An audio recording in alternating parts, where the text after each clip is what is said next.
Bonsoir à tous. Alors, je pense que c'est une première. On va commencer un événement en avance, puisque vous ne le savez pas, on vous avait dit que c'était à 17h30, mais dans notre esprit, ça commençait à 18h. Et puisque la salle est déjà quasiment remplie, eh ben, nous allons commencer. Alors, pour commencer, déjà, je vous souhaite la bienvenue dans cet hôtel de la région, que pour beaucoup d'entre vous, je pense, vous ne connaissez pas encore, puisque nous avons emménagé ici juste avant le Covid. Le premier confinement.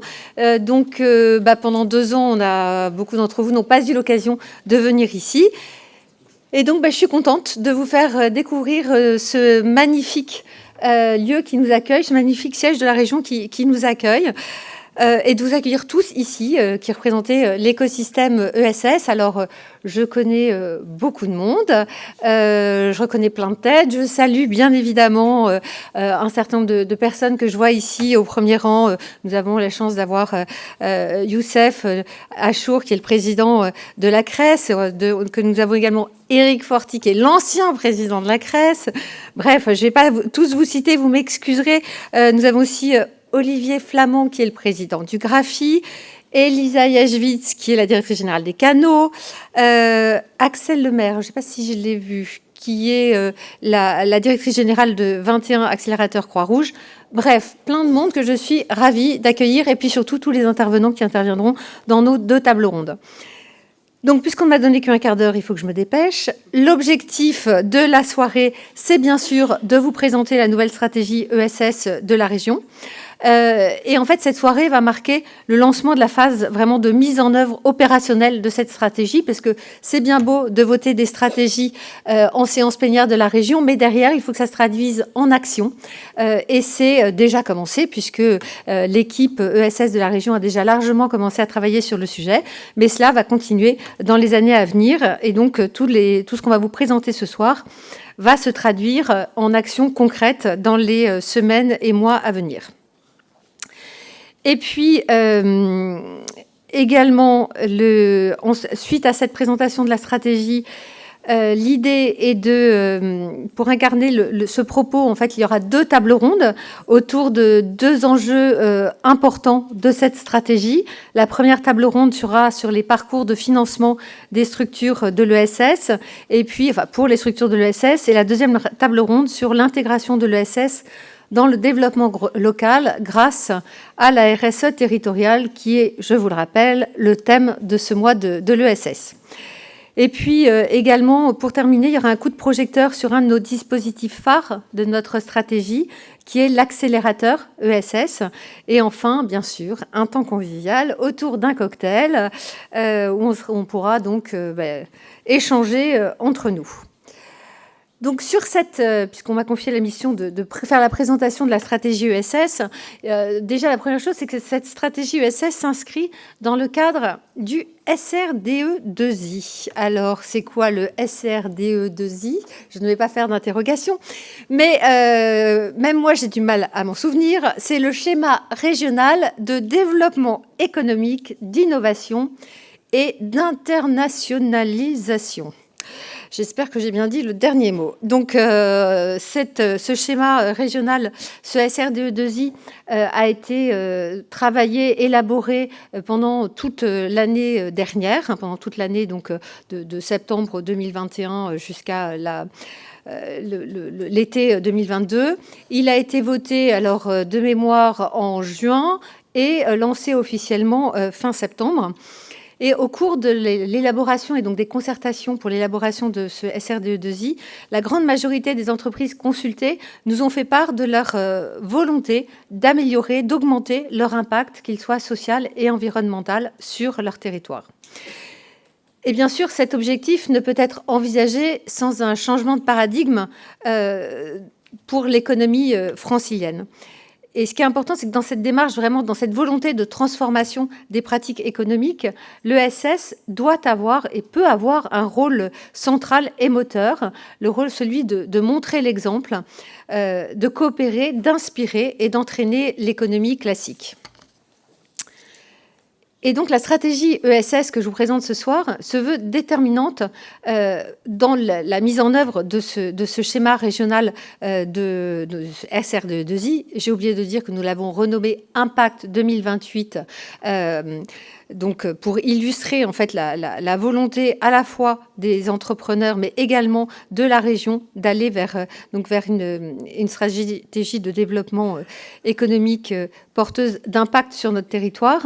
Et cette stratégie ESS que je vais vous présenter ce soir se veut vraiment déterminante dans la mise en œuvre de ce schéma régional de développement économique de la région, parce que, vous le savez tous, et vous êtes, je pense, l'illustration parfaite de ça ce soir, l'ESS regroupe une multitude et une diversité d'acteurs et absolument extrêmement riches, et acteurs qui sont structures qui sont capables d'apporter des réponses extrêmement concrètes aux grands enjeux sociaux et environnementaux de notre région.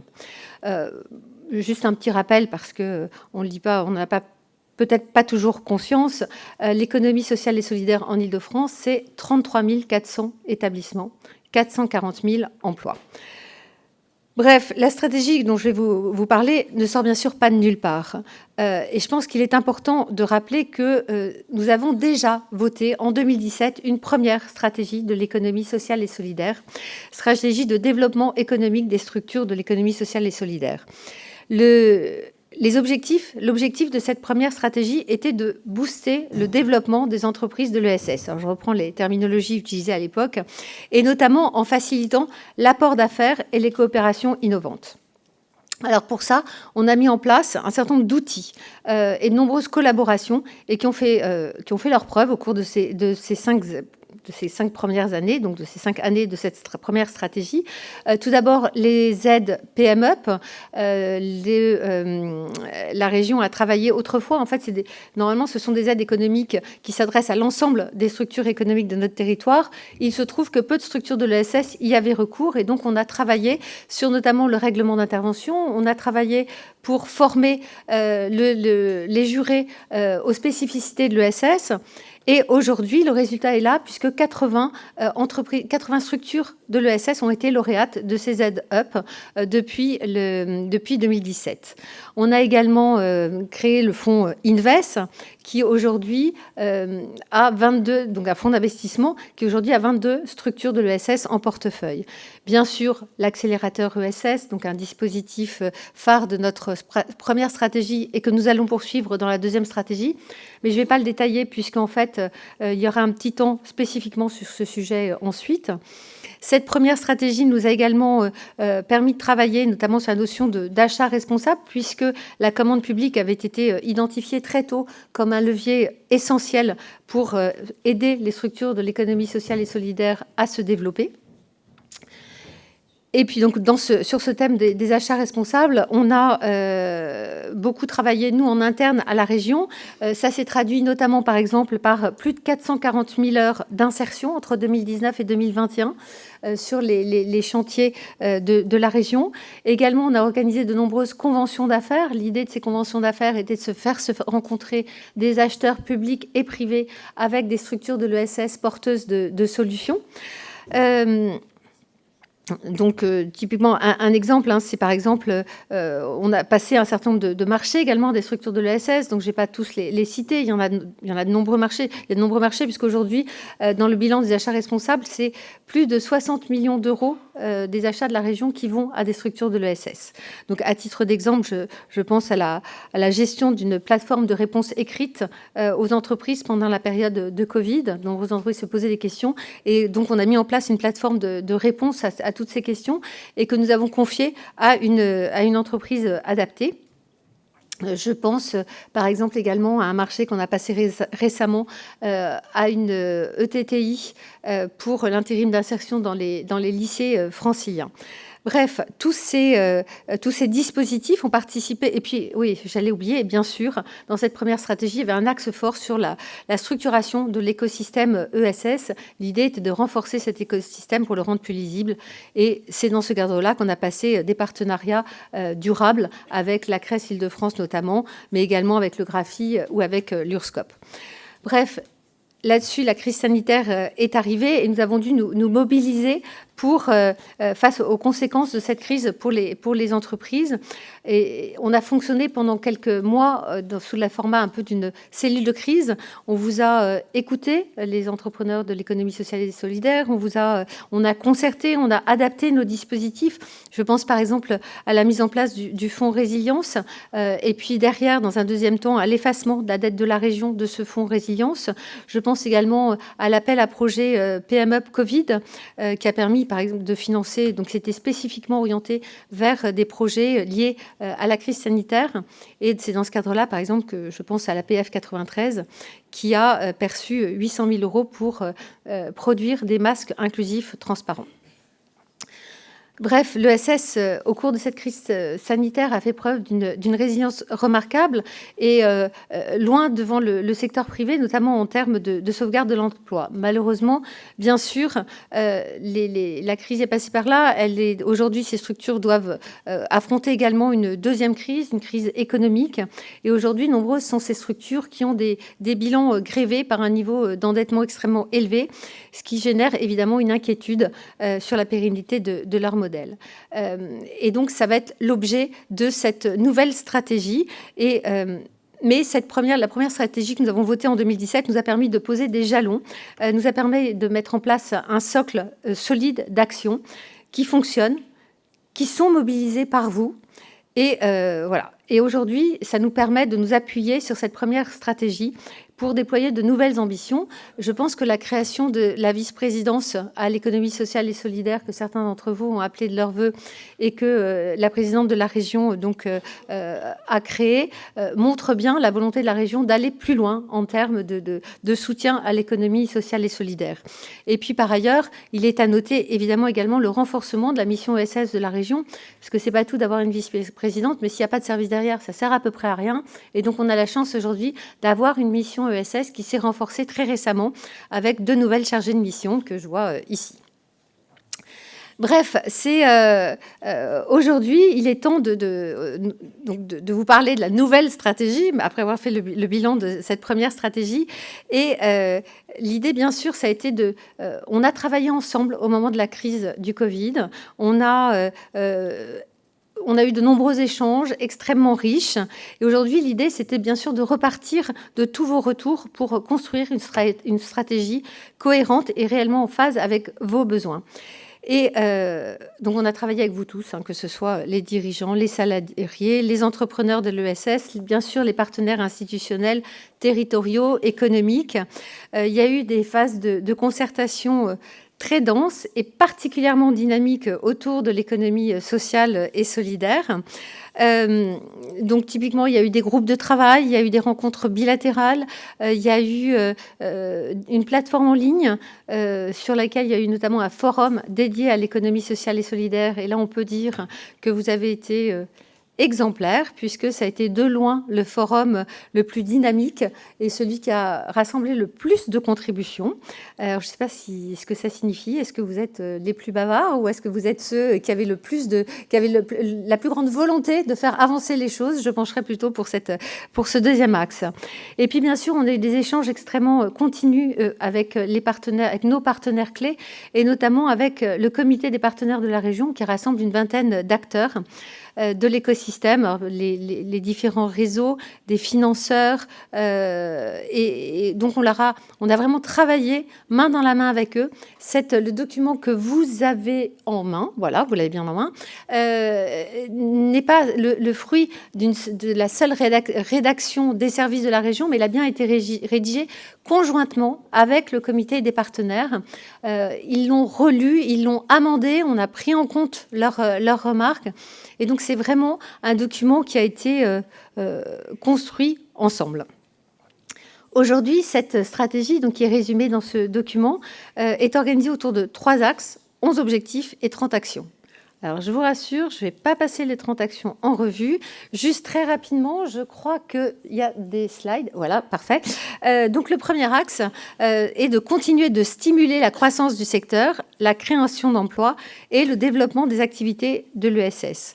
Comme je l'ai dit tout à l'heure, même si elles ont fait preuve d'une très grande résilience, les structures de l'ESS aujourd'hui sont fragilisées.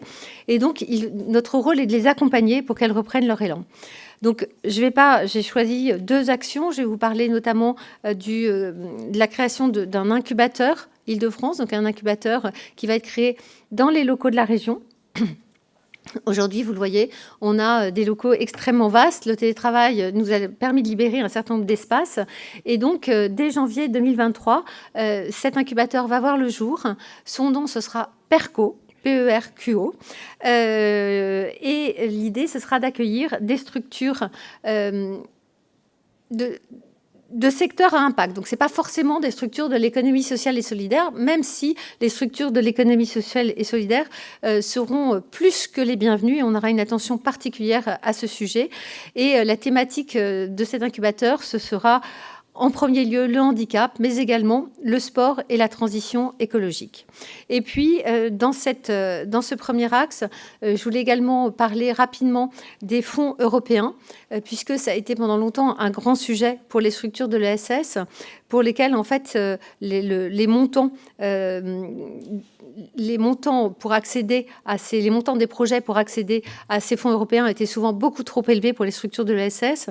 Et donc, on a déjà travaillé sur ce sujet-là. Je vous le disais tout à l'heure, une stratégie se doit d'être traduite en action. Et sur ce point-là, spécifiquement, c'est déjà très avancé. La mission ESS de la région a travaillé largement avec les équipes Europe de la région pour l'élaboration du nouveau programme FSE 2021-2027. Il y a notamment une enveloppe de 10 millions d'euros qui est fléchée vers des projets de création, reprise ou transmission des entreprises de l'ESS. Il y a eu tout un travail en amont qui a été fait, notamment sur les critères d'accès à ces fonds européens, notamment sur l'abaissement du ticket d'entrée, qui était, donc, comme je disais tout à l'heure, souvent trop élevé pour les structures de l'ESS. Également sur l'accompagnement des candidats, la possibilité de répondre en consortium et également la préfiguration d'un outil de garantie bancaire. Pour votre information, le premier appel à projet a été publié le 12 octobre 2022. Le deuxième axe de cette nouvelle stratégie est de faire de l'économie sociale et solidaire un partenaire clé de l'économie, allié dans toutes les dimensions du développement économique de l'Île-de-France. Je vous ai dit tout à l'heure que nous voulions que l'économie sociale et solidaire joue un rôle central et moteur pour montrer l'exemple, pour coopérer, pour inspirer et entraîner l'économie classique. Mais pour avoir un réel impact, ces structures doivent se développer et pour cela gagner des marchés bien souvent. Et donc, nous souhaitons travailler pour que ces structures de l'économie sociale et solidaire soient considérées comme un partenaire fiable des entreprises privées, mais également de la commande publique. Donc, je vous ai tout à l'heure parlé un petit peu d'achat responsable dans la première stratégie. Aujourd'hui, nous avons voté en mai le schéma de promotion des achats socialement et écologiquement responsables. Alors juste, je ne sais pas si ça devait être écrit sur le premier slide. L'un des intérêts de ma délégation est que cette vice-présidence est à la fois une vice-présidence à l'économie sociale et solidaire et aux achats responsables. Ce qui trouve tout son sens et notamment me permet d'amener un certain nombre d'actions, comme par exemple, donc au-delà du vote de ce SPASER, qui bien sûr parle d'économie sociale et solidaire, mais pas que d'économie sociale et solidaire, puisqu'il y a d'autres axes dans ces achats responsables, et notamment des axes environnementalement responsables, territorialement responsables, etc. On a, par exemple, la semaine dernière, organisé toute une après-midi pour sensibiliser les prescripteurs et les acheteurs de la région spécifiquement aux achats vers l'économie sociale et solidaire. Donc, on a travaillé toute l'après-midi avec eux et on leur a permis de rencontrer un certain nombre de structures de l'ESS porteuses de solutions vraiment particulièrement adapté aux besoins de la région. Et typiquement, on a parlé de matériel informatique reconditionné, on a parlé, je vais en oublier, d'intérim, d'insertion dans les lycées, on a parlé d'un certain nombre de ces sujets. Et on a également présenté à ces prescripteurs et à ces acheteurs les outils qu'ils avaient à leur disposition, les outils, je dirais, techniques qu'ils ont à leur disposition pour que la commande publique, pour permettre à la commande publique d'aller vers ces structures de l'économie sociale et solidaire. Et puis, bien sûr, nous allons continuer avec nos conventions d'affaires, puisque notre volonté est vraiment d'être une région plateforme qui permette la rencontre. Alors, je dis souvent entremetteuse, mais c'est pas très joli, mais qui permettent en fait, à chacun de se rencontrer pour pouvoir aller plus loin, et notamment en termes d'achat responsable. Et puis le troisième axe, c'était de mettre l'ESS au cœur des grandes transformations de l'économie francilienne, et notamment une action que je voudrais détailler, c'est nous souhaitons favoriser l'innovation sociale en Île-de-France. Aujourd'hui, on a un outil qui s'appelle InnovUp, mais c'est un outil qui est très performant pour financer l'innovation, mais essentiellement l'innovation technique et technologique.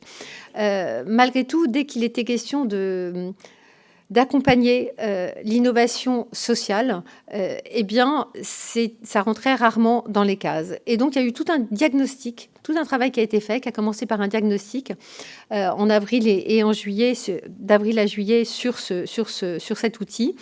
Et depuis juillet, il y a déjà eu tout un travail qui a été fait pour définir d'abord des critères de l'innovation sociale dans le cadre d'InnovUp, et tout un travail en cours avec la BPI pour adapter les outils et les processus d'instruction. Il y a notamment un comité de revue des projets qui implique des partenaires spécialisés dans l'innovation sociale. Bref, notre objectif est qu'en novembre 2022, soit maintenant, d'ailleurs ça a dû avoir lieu, j'imagine, ou ça va avoir lieu, les premiers, il y a une identification et une étude des premiers dossiers liés à l'innovation sociale et qui rentrent donc dans ce dispositif InnovUp. Voilà rapidement quelques idées de ce que je voulais vous présenter, les grandes lignes de ce que je voulais vous présenter ce soir sur cette nouvelle stratégie de l'économie sociale et solidaire. Donc, comme je vous l'ai dit, c'est 3 axes, 11 objectifs et 30 actions. Vous les avez résumés dans le document que vous avez là, et donc je ne vais pas, moi, m'appesantir sur chacune. Et puis, je vais surtout maintenant laisser la place à la première table ronde qui donc illustrera très bien de nombreuses actions. Enfin, c'est vraiment un sujet transverse que l'on va retrouver dans un certain nombre d'objectifs et d'actions de la région, et qui est comment optimiser les parcours de financement de l'ESS francilienne dans le contexte économique actuel. Et je vais donc appeler tout d'abord l'animatrice de la table ronde, qui est Marguerite Filippini. Alors, je suis ravie de vous la présenter, puisque Marguerite, je vous ai parlé tout à l'heure de la mission ESS de la région. Marguerite est la responsable de cette mission, dont le nom est beaucoup plus compliqué, que je résume un petit peu en disons mission ESS, mais elle vous dira exactement l'intitulé, ce qui est peut-être... Non, c'est pas écrit ici. Vous avez raccourci aussi. Donc, mission ESS, c'est parfait, voilà. Et qui est, je dirais, celle qui a largement travaillé pour réaliser pour élaborer cette stratégie que vous voyez ce soir. Et puis, donc, Marguerite, voilà. Et puis, donc, également, Yézil Rusconi de France Active Île-de-France. Merci, Yézil. Patrick Sapie de FER. Benoît Léger, délégué territorial Île-de-France de la Banque des Territoires. Et voilà, juste là. Et puis Stéphane Martinez de Moulineau. Merci à tous.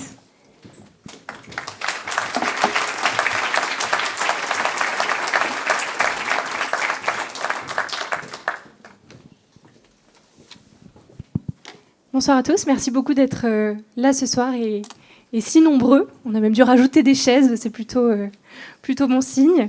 Alors, ce premier temps d'échange, on pouvait difficilement se passer de parler du sujet de financement, qui est un sujet crucial en temps général, mais qui l'est d'autant plus dans le contexte économique dans lequel on est aujourd'hui. Donc, sortie de crise, on replonge dans une autre, et pour les structures de l'ESS, alors toute l'économie francilienne est bien sûr concernée, mais pour les structures de l'ESS, on sait tous que ça a une résonance particulière. Le sujet qui va faire l'objet de nos échanges nous permet aussi de rassembler un panel de choix que je vais vous présenter rapidement. Donc Yézil Rusconi, qui est directrice de France Active Île-de-France. Alors, je pense que la majorité du public connaît France Active, mais pour ceux pour qui ce ne serait pas le cas, j'en dis un rapide mot. Donc, France Active, c'est un réseau de financement, d'accompagnement et d'animation de l'entrepreneuriat à impact, et qui dispose d'antennes départementales pour agir au plus proche des porteurs de projets. On a également la chance d'avoir Patrick Sapie, qui est le président du réseau FAIR, que beaucoup d'entre vous connaissent peut-être sous le nom de Finansol. FAIR donc fédère les acteurs du financement solidaire et labellise les outils d'épargne solidaire qui relèvent, pour les distinguer et pour leur donner de la visibilité. Donc c'est le label Finansol. On a également Benoît Léger, qui est le directeur territorial Essonne et régional de la Banque des Territoires. Donc la Banque des Territoires qui se passe en général de présentation, mais donc acteur bancaire du groupe Caisse des dépôts et consignations, et qui déploie des outils bancaires spécialement dédiés au développement des territoires. Et enfin, Stéphane Martinez, qui est fondateur et président de Moulineau, donc qui est une entreprise sociale, agréée ESUS, et aussi entreprise d'insertion, qui a une histoire et un parcours de développement assez passionnant, mais qu'il vous présentera bien mieux que moi. En termes de financement, alors Sylvie Mario en a déjà largement parlé, mais le choix de la région depuis 2017, qui est prolongé dans cette stratégie, c'est vraiment d'investir dans les projets de l'ESS et dans le développement de ces structures qui conjuguent un dynamisme économique et une mission sociale qu'on souhaite vraiment valoriser et accompagner. Mais l'intervention de la région et celle de tous les acteurs du financement, globalement, c'est sous forme de cofinancement. Donc ça implique forcément un travail partenarial et qui suppose une très forte coordination entre les différents financeurs et une articulation de nos offres. Alors, pour entrer dans le vif du sujet, je vais commencer par t'interroger, Yézil, sur est-ce que tu peux nous parler, dans un premier temps, du contexte économique que j'évoquais très rapidement, mais ça vaut peut-être le coup de creuser un petit peu quelle est la situation de l'ESS là aujourd'hui face aux enjeux économiques, et puis comment est-ce qu'on y répond, quelles sont les pistes qui nous permettent d'y répondre. Merci Marguerite. Effectivement, on vient de 2 années qui ont été marquées par des crises qui sont nombreuses. On a commencé avec la crise sanitaire. Aujourd'hui, on voit l'augmentation des prix des matières premières, l'accroissement de la pauvreté. Donc, toutes ces crises-là s'inscrivent aussi dans un contexte qui était déjà marqué par des défis. Donc, la transition démographique, le changement climatique. Donc, on a vraiment un contexte qui nous appelle tous à développer, à imaginer des solutions qui soient concrètes et qui permettent aussi d'accompagner nos entrepreneurs. C'est clair que je pense qu'il y a 2 points fondamentaux à retenir dans ce contexte. Le premier, c'est que ces crises ont vocation à se répliquer. Donc, on n'est plus dans un sujet conjoncturel, mais on est vraiment amené à identifier des nouvelles formes de résistance et de résilience pour pouvoir passer ces phases-là. Et le deuxième, c'est que l'ESS, comme Sylvie Mario le disait tout à l'heure, et toi aussi, a fait ses épreuves pendant cette période. On a été fortement impacté, ça c'est clair, mais l'ESS a montré pas seulement sa capacité à rebondir, mais également le fait qu'elle a une vraie place à jouer dans les années à venir. Pourquoi ? Parce que l'économie sociale et solidaire est une économie qui met au centre l'humain, qui est une économie porteuse de sens et qui est la mieux placée pour pouvoir proposer des solutions à la fois pour répondre à ces fractures, donc à lutter contre ces fractures, mais également pour porter des innovations qui sont créatrices d'emplois, qui favorisent l'utilité sociale et qui vont lutter aussi contre tous ces phénomènes qu'on voit apparaître aujourd'hui. C'est vrai que elles sont aussi les mieux placées pour porter des alternatives au modèle économique qu'on a vu aujourd'hui, qui ont montré leurs limites dans cette période et leur fragilité. Et je pense que c'est fondamental que les réponses viennent des territoires. C'est fondamental qu'on travaille en lien et vraiment à l'écoute des besoins des territoires et des habitants et de tous les acteurs de l'écosystème, parce que c'est seulement en créant une économie du lien qui agit en résonance avec les territoires qu'on pourra développer des réponses adaptées. Et là-dedans, l'action de la finance est fondamentale. C'est un rôle crucial. Nous, en tant que financeurs, je pense que mes collègues vont largement en parler, mais on a un vrai rôle à jouer, à la fois pour accompagner et soutenir les entreprises dans toutes leurs phases de vie, y compris les phases les plus risquées, mais également pour développer des outils et des solutions qui sont adaptées, qui permettent justement d'accompagner ces transitions des modèles économiques et dans des phases de crise. Et là-dessus, c'est vrai que, je pense aussi que c'est hyper important que en tout cas, les acteurs de la finance soient en capacité de garantir l'accès au financement à tous. Ça, c'est un peu dans l'ADN aussi de France Active. On lutte depuis notre création pour porter un message vraiment d'accès au financement dans des bonnes conditions et pour tous. Et là-dedans, je pense que, en tout cas, dans notre action, ce que nous, on porte une vision d'une finance qui s'adapte et qui accompagne les entreprises dans toutes leurs phases de vie, donc dans la durée, à la fois via du financement, mais aussi avec du conseil et en mettant en relation avec tous les acteurs de l'écosystème. Et je pense qu'il y a un vrai rôle crucial à jouer en créant des synergies entre les acteurs de financement qui puissent vraiment coordonner leur action au profit des entreprises de l'ESS. Merci beaucoup. Je me tourne maintenant vers vous, Benoît Léger. En tant qu'acteur bancaire, comment est-ce que la Banque des Territoires travaille sur ce sujet de l'accès de l'ESS au financement dans différentes phases de son développement? Et puis, ce qui est intéressant aussi, je pense aussi pour le public, c'est comment est-ce que la Banque des Territoires travaille aussi sur l'adaptation de son offre, parce que c'est un enjeu pour l'ensemble des financeurs. Les structures doivent s'adapter un peu sur le coup aux différents changements de la conjoncture économique, mais en réaction, les acteurs aussi du financement doivent adapter leur offre et leur capacité à s'adapter aux nouveaux enjeux. Comment est-ce que la Banque des Territoires travaille sur cette dimension ? Merci. Bonjour à tous. Donc Benoît Léger, je suis directeur territorial de la Banque des Territoires Île-de-France, vous l'avez dit. Je suis arrivé un peu sur le fil, pardon, donc j'ai pas pu assister aux premiers échanges. Alors, juste un mot sur la Banque des Territoires très, très court. C'est effectivement une banque qui a 5 ans maintenant. Qui fait partie du groupe Caisse des dépôts. C'est un peu la banque de développement du groupe La Caisse des dépôts, que vous connaissez sans doute ici. On fait 3 métiers très, très rapidement. On fait de l'ingénierie, on fait du conseil auprès principalement du secteur public local. Je ne vais pas rentrer dans les détails ici, mais voilà, on fait des financements. Je vais en dire un mot évidemment sur l'économie sociale et solidaire. Et puis on est aussi opérateur en direct sur un certain nombre de métiers, notamment sur le logement avec CDC Habitat, notre filiale. Et du coup, sur l'accompagnement du secteur public local, une des thématiques qu'on accompagne depuis pas mal d'années maintenant, c'est évidemment l'économie sociale et solidaire. Et on intervient finalement par deux biais. Le premier, c'est de manière un peu indirecte, c'est le soutien directement aux collectivités locales, dont évidemment la région et à ses satellites. Et donc on intervient évidemment également auprès de France Active. On est un partenaire de longue durée de France Active. Et on intervient également via des fonds de soutien, des fonds d'investissement ESS. Donc voilà, on n'est pas en direct sur ce type d'intervention. On apporte des financements tout simplement, mais on compte bien s'inscrire sur le long terme avec l'ensemble de ses partenaires.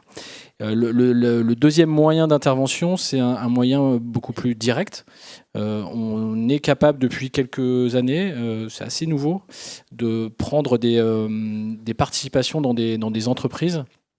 Je crois que mon voisin de gauche, il reviendra tout à l'heure. On ne se connaît pas, on ne va pas faire semblant de se connaître, mais on va apprendre à se connaître. C'est pour tout vous dire, ça fait 1 mois que je suis arrivé à la Banque des Territoires. Donc je fais le sachant, mais en réalité, je découvre un petit peu les sujets pour être tout à fait honnête avec vous. Voilà, vous savez tout. Et donc on prend des participations directement dans les sociétés. Je vais pas vous détailler l'ensemble des outils financiers parce que là, je pense qu'on va vider la salle en 30 secondes. Mais globalement, c'est des outils financiers qui sont assez traditionnels pour un investisseur. Donc, c'est des titres participatifs, des avances en compte courant d'associés, etc. Donc, voilà, on a une panoplie d'interventions. Et alors, vous allez me dire dans quel type de société on intervient. Des sociétés à impact, évidemment, des sociétés qui ont un fort ancrage territorial, avec aussi une certaine taille critique. On est un petit peu contraint aussi par nos modalités d'intervention, et c'est vrai qu'on a plutôt vocation à intervenir dans des entreprises relativement importantes et déjà bien ancrées, bien développées. Pour le coup, ça fait le pendant avec ce qu'on fait de manière indirecte via des fonds qui, eux, peuvent intervenir en amorçage. Donc voilà, à gros traits, c'est deux manières d'intervenir.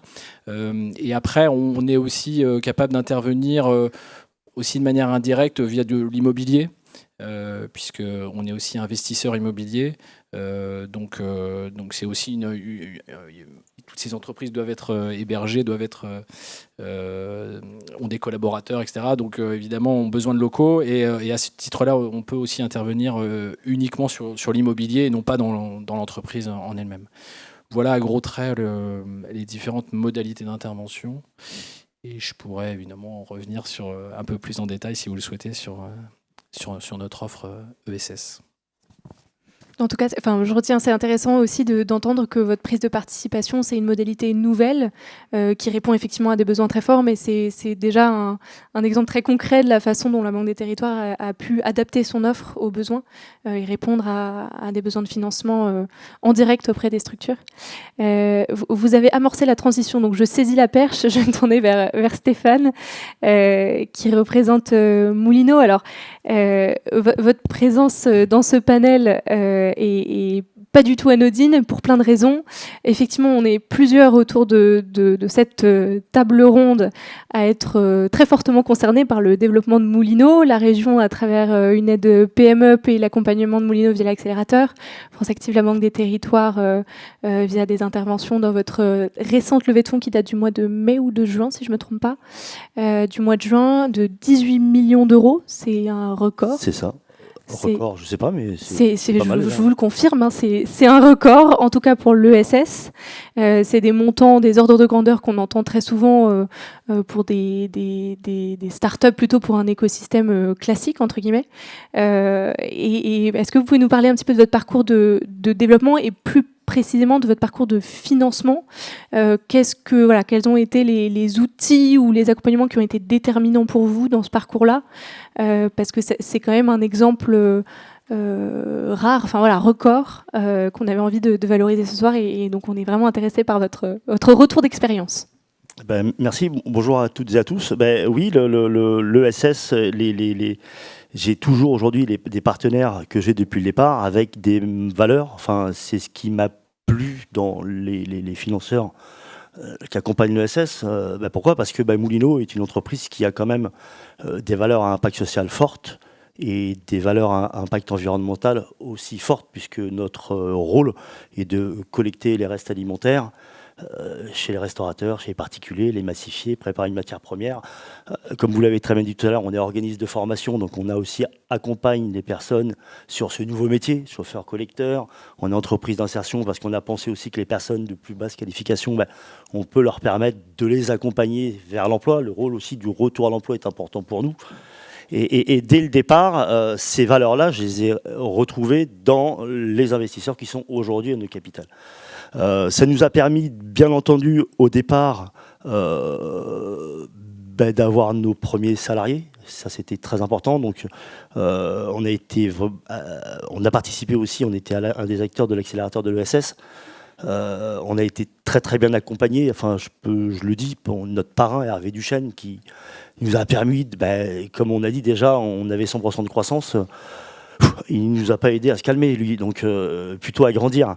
Et l'impact qu'on crée aujourd'hui sur le fait de faire passer un déchet à une matière première secondaire et relié avec le monde agricole, tout ça en montrant l'impact social, ce qu'on fait en Ile-de-France, et c'est de là le modèle qu'on a créé en Ile-de-France, nous a permis demain d'aller voir des investisseurs justement pour pouvoir essayer de dupliquer.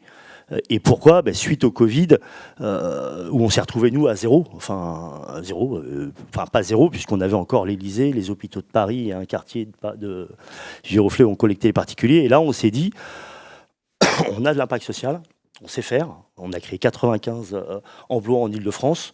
On s'est créé une vraie filière de valorisation de cette matière première en Île-de-France avec des acteurs de l'Île-de-France, du monde agricole.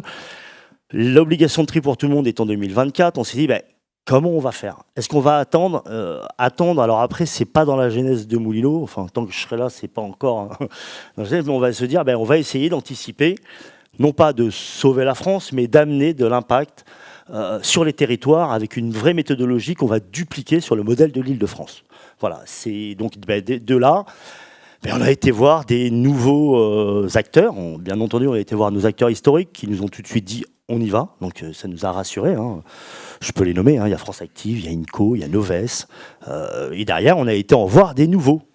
Enfin, pas vous, mais d'autres, mais de la même équipe. Et ce qui leur a plu, ça a été le fait que la Banque des Territoires, et on s'est retrouvés, est là aussi pour créer de l'impact social, d'avoir des emplois non délocalisables, et c'est ce qu'on fait, puisqu'on leur a vraiment montré ce qu'on était capable de faire en Ile-de-France, et on a dit, voilà, ça on veut le dupliquer, et on veut le dupliquer assez rapidement, dans les 4, 5, 6 prochaines années, pour vraiment montrer qu'il y a l'obligation de tri, il y a la loi, mais qu'une entreprise de l'ESS est aussi capable d'aller vers de l'industrie. Parce que en fait, je ne savais pas au départ, quand j'ai créé Moulineau, que j'allais vers de l'industrie, et on va vers de l'industrie, et une industrie avec des valeurs de l'ESS sur tout ce que ça comporte, l'impact social, l'impact environnemental, mais aussi le fait qu'il y ait des valeurs au sein de l'entreprise, de la part de la direction, les salaires sont plafonnés, il y a toute une espèce d'actions qui, moi, je trouve, sont des belles valeurs. Donc, on a été voir ces acteurs-là. Et on leur a expliqué que, on a une méthodologie, on aimerait bien arriver à dupliquer le modèle sur 5, 6 grandes villes. C'est là où on sait faire, on peut s'adapter sur des villes de taille moyenne. Et l'impact social va nous amener d'ici 2026 à 2027 vers entre 500 et 600 emplois formés. Et non délocalisables sur les territoires où on va se poser. Et l'impact aussi environnemental, il est montré. On essaye de montrer aussi, avec la filière qu'on s'est créée, qu'on n'est plus vis-à-vis du monde agricole sur de l'épuration de leur sol, comme ce qui s'est passé depuis des milliers d'années, mais au contraire, que là, on leur amène une matière première secondaire qui va leur permettre de dégager de l'énergie et de renouer aussi une vraie nourriture pour leur sol. Bref, il y a tout un système. Et les acteurs qu'on a trouvés, je vais les nommer, on a la Caisse des dépôts, on a la BPI, on a Maïf, on a BNP. Voilà, il y a eu une grosse part de négociation, mais ça c'est normal dans les entrées, mais nous soutiennent, nous ouvrent les portes et ont bien compris que nous, on a vraiment énormément d'impact social et environnemental à faire dans notre filière. Merci infiniment. Et moi, je retiens deux choses. C'est déjà que vous n'avez... Enfin, c'est assez frappant de vous entendre parler de vos ambitions, parce que moi j'ai entendu sauver la France. Alors vous pouvez commencer raisonnablement par l'Île-de-France. Non, j'ai pas dit on sauvera pas la France. Au contraire, j'ai dit on va pas la sauver nous, mais on va amener notre petite filière à notre petit impact. L'objectif c'est de faire vivre les acteurs de Moulineau. D'accord. Bon, j'ai mal compris. Je veux pas sauver la France. Non. L'objectif c'est d'arriver en se positionnant. Si je veux aller plus loin, j'ai pas dit sauver la France à nos partenaires, sinon ils m'auraient dit non.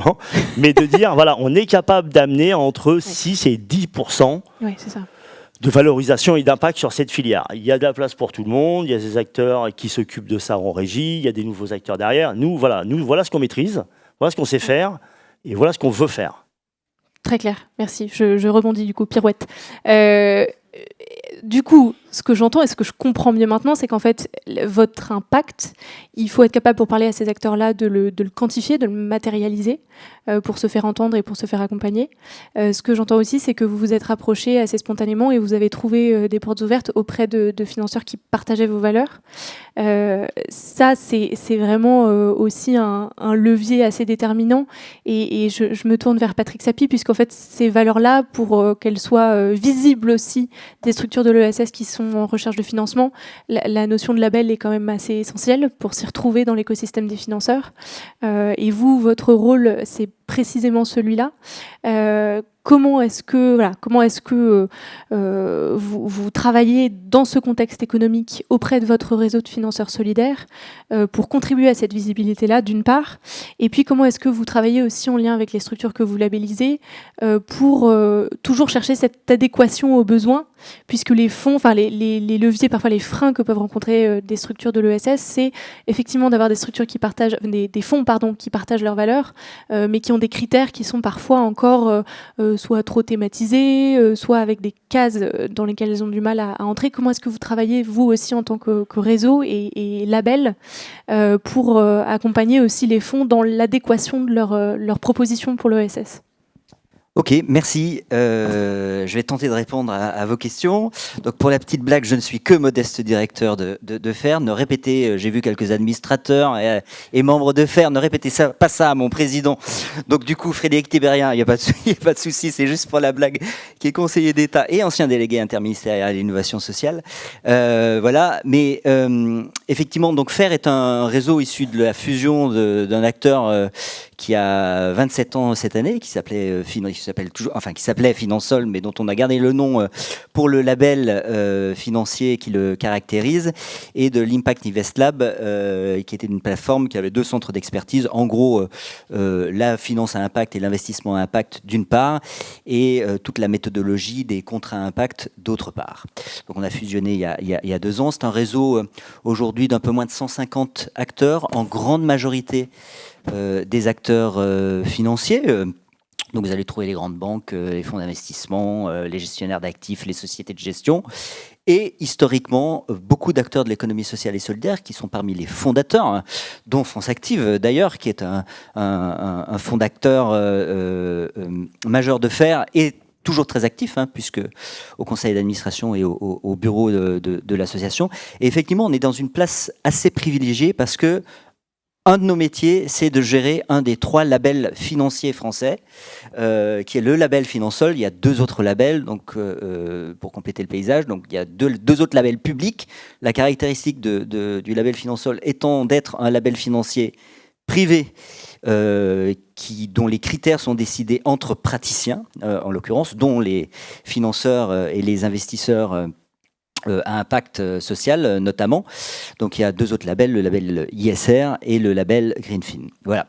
Et donc ce label est à une place très privilégiée parce que puisqu'un des critères de ce label c'est la transparence, donc nous labellisons des produits financiers, c'est important de le préciser, et non pas des structures ou des organisations qui sont majoritairement distribuées auprès du grand public, donc des citoyens. Donc on s'appuie sur une finance citoyenne qui peut épargner solidaire, et donc on a décidé il y a 25 ans de créer un label pour distinguer les produits d'épargne solidaire et donc d'autres produits financiers classiques. Et donc, on est à une place privilégiée parce qu'un des critères du label, c'est la transparence. Et donc, on regarde un petit peu d'où vient l'argent, et surtout, on regarde où va l'argent.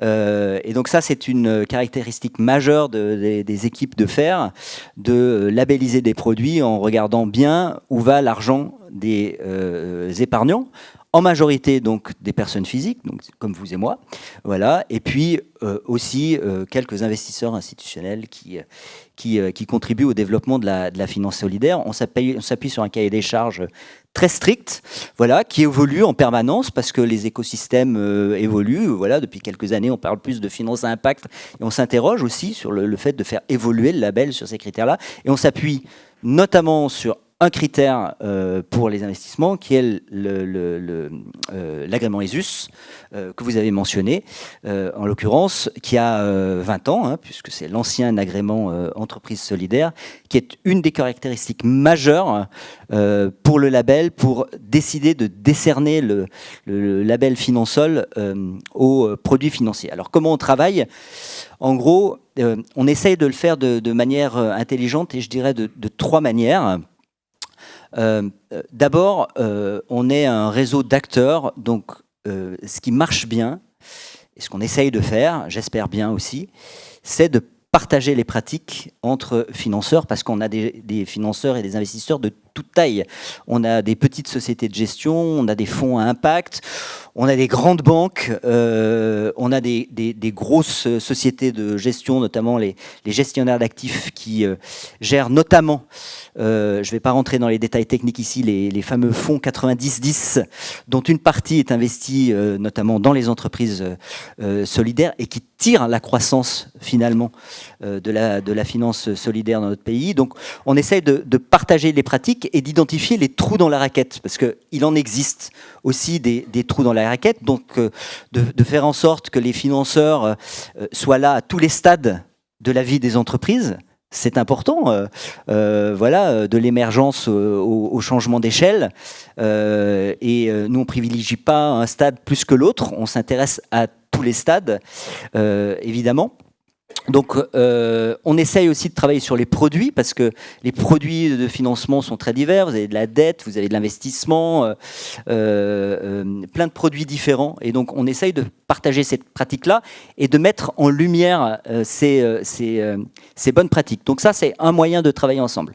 Deuxième moyen, et qui a très bien marché jusque-là, c'est le cadre réglementaire. Parce qu'il faut quand même le rappeler, la France est dans une position très singulière en matière de finances sociales, parce que c'est un champion européen, j'aime toujours bien le répéter, parce qu'elle a su en fait travailler intelligemment avec les écosystèmes. Donc, bien entendu, les acteurs de l'ESS, les écosystèmes qui les fédèrent notamment, les collectivités territoriales, et notamment les régions, et puis aussi le régulateur, parce qu'en fait, on a mis en place un cadre réglementaire favorable au développement de cette finance-là. Pour vous donner quelques chiffres, donc je ne vais pas vous assommer de chiffres, si vous voulez connaître, il y a le Zoom de la finance solidaire qui est téléchargeable gratuitement sur notre site web. Il y a à peu près 24 milliards d'euros de ressources de finances solidaires dans notre pays. 24 milliards. Donc c'est un montant important. Donc il y en a pour tout le monde. Moi, je suis toujours très étonné de rencontrer des financeurs et des investisseurs qui me disent « Est-ce que tu ne connaîtrais pas des projets à financer parce qu'on ne trouve personne ?» Puis quand je suis sur les territoires, je suis complètement bluffé en fait par les initiatives qui peuvent exister. Alors évidemment, si on veut des projets qui rapportent des TRI de 15%, sur lesquels on doit sortir dans 3 ans, en l'occurrence, en faisant en plus la culbute sur l'investissement qu'on a fait, ça c'est sûr, dans l'ESS, on ne va pas trouver grand monde. En l'occurrence, la caractéristique de la finance solidaire, c'est une finance patiente. Voilà. Et donc, il faut être là longtemps et en capacité d'accompagner les entreprises. Et puis, le dernier point, et je termine, de travail ensemble, c'est aussi sur les outils spécifiques, parce qu'en fait, il y a les outils de financement, mais il y a les outils complémentaires. Et là aussi, je me tourne vers France Active, parce qu'il y a les outils de garantie qui sont en fait des merveilleux outils qui ont un effet de levier formidable, finalement, pour rassurer les investisseurs. Et notamment, quand ils ne connaissent pas bien, en fait, le secteur de l'ESS, parce que les pratiques, la gouvernance, c'est des choses un petit peu particulières qu'on connaît un petit peu quand on a baigné dans ce secteur-là, mais c'est vrai que pour les nouveaux entrants sur le marché, c'est assez particulier. Et donc les outils de garantie sont des outils formidables pour sécuriser les investisseurs.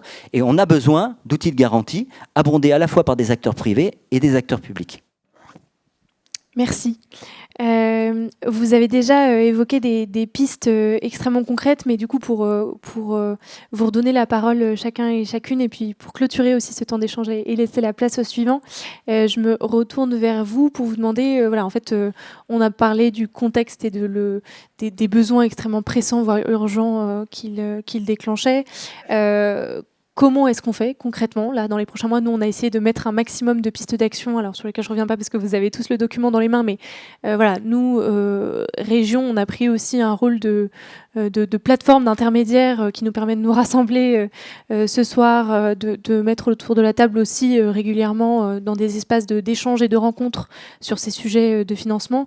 Comment est-ce qu'on fait collectivement, puisqu'on voit bien aussi en vous écoutant que c'est forcément un travail partenarial, comment on fait concrètement pour faire atterrir ces 24 milliards d'euros d'épargne solidaire dans les projets de l'ESS? Comment est-ce qu'on fait pour que demain il y ait plein de moulineaux qui se développent partout en Île-de-France? Comment est-ce qu'on fait pour très concrètement, là, dans les prochaines semaines, dans les prochains mois, travailler ensemble au service du financement de l'ESS? Je vous laisse, peut-être Benoît, je vous laisse Oui, démarrer. merci. Non, je voulais juste réagir et je pense que ça va répondre un peu à votre question sur le mot patience que vous avez évoqué. Et puis je reviendrai après sur le rôle qu'on peut avoir nous par rapport à ceux qui portent les projets et qui font, quoi. Parce que nous on fait aussi, mais on accompagne plutôt que et ceux qui font, qui portent les projets et qui ont le plus de mérite, c'est comme les entrepreneurs, vous et d'autres, ceux qui sont là évidemment. Non, le mot patience c'est important parce que la Caisse des dépôts, elle a été créée en 1816, donc elle a 215 ans, peut-être 220 ans. Et je vous dis ça parce qu'en fait, on existe depuis longtemps et on espère exister encore quelques années. Et notre ADN, c'est quand même d'accompagner les entreprises, les porteurs de projets sur du très long terme. Et c'est important de le dire dans un contexte actuel où c'est vrai que certains ont des attentes de rendement à très court terme. Nous, on n'est pas du tout là-dedans. Et je pense que ça fait vraiment sens par rapport à l'ESS, quoi. Encore plus que sur d'autres thématiques. Et par ailleurs, on est aussi là quand l'économie va moins bien, ce qui est le cas en ce moment.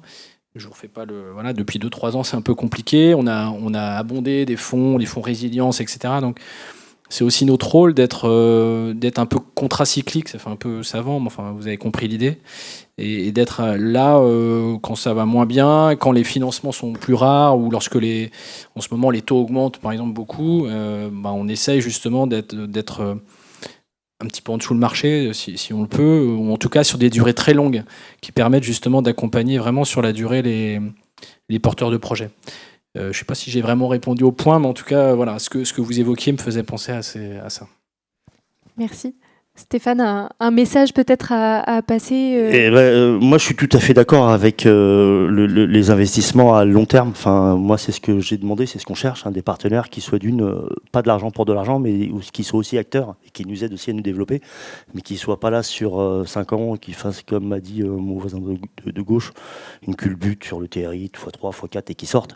Non, nous, on a besoin, au contraire, une fois qu'on a mis en place notre système, les modèles économiques sont durs à trouver dans ces nouvelles filière. Enfin, nous, on n'est pas loin de le trouver en inversant du déchet à une matière première, mais c'est long. Enfin, les retours sur investissement vont être longs. Mais l'impact social qu'on crée derrière et qui est non délocalisable, je pense qu'il est fort. Après, si on veut se dupliquer beaucoup plus que ça, si je prêche un peu pour la paroisse des acteurs de la valorisation des restes alimentaires, il faut que les marchés s'ouvrent aussi et nous permettent aussi de nous positionner en tant qu'acteurs, comme des gros industriels. Et il y a beaucoup d'entreprises de l'ESS qui ont les capacités à répondre à ces marchés-là.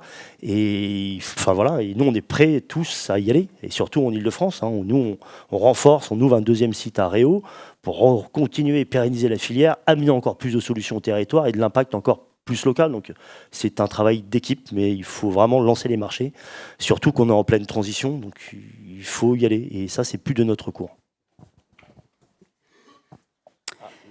Je veux bien savoir aussi où sont vos 24 milliards, parce que, à mon avis, j'ai 2-3 entrepreneurs de l'ESS et on peut faire une réunion. Tenez. On va vous voir, je pense. On va faire une réunion, on va vous voir ensemble, parce que, à mon avis, on a... C'est pas les miens, hein. Ça je vous rassure tout de suite.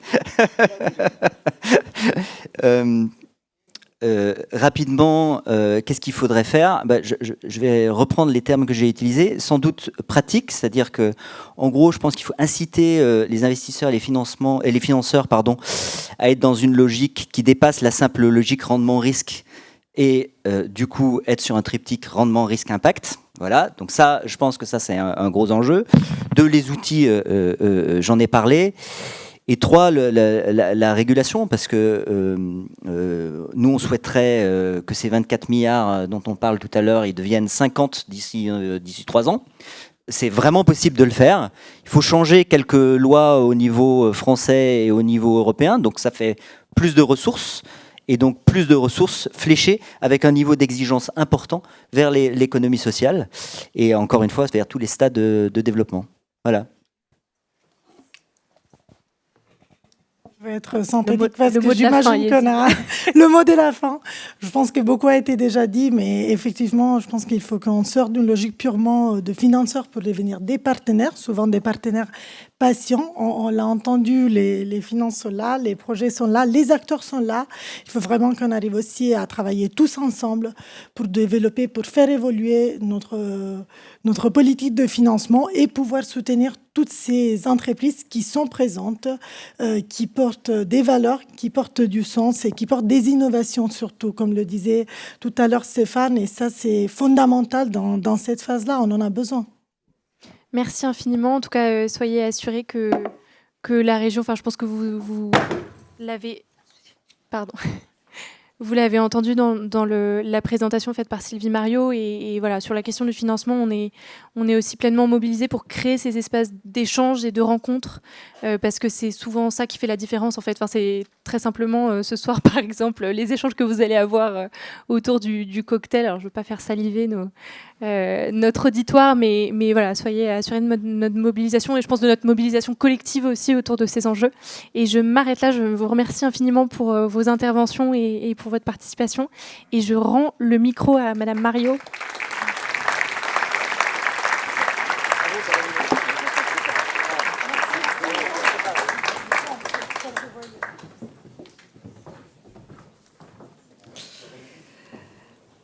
Alors, merci beaucoup aux intervenants de cette première table ronde. Je pense que c'était vraiment extrêmement intéressant. J'ai noté avec beaucoup de plaisir cette idée de passer d'un diptyque rendement-risque à un triptyque rendement-risque-impact.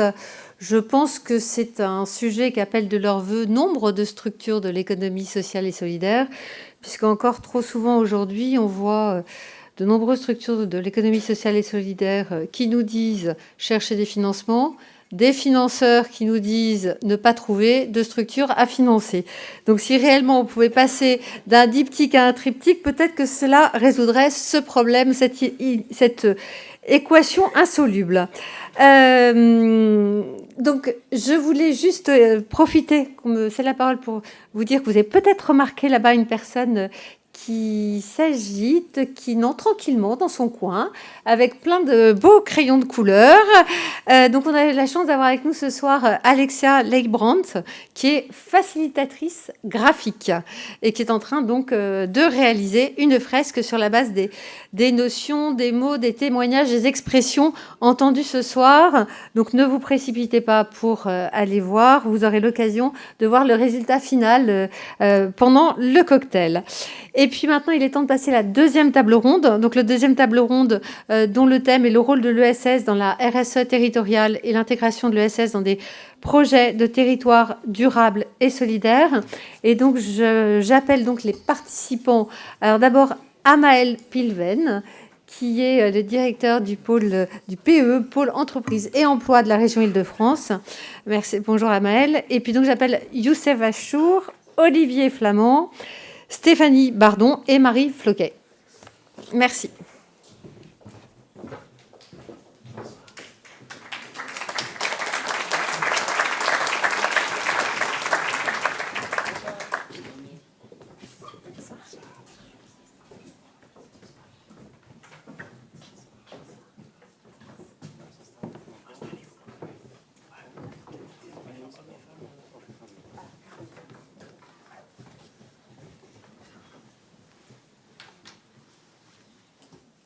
Bonsoir à tous.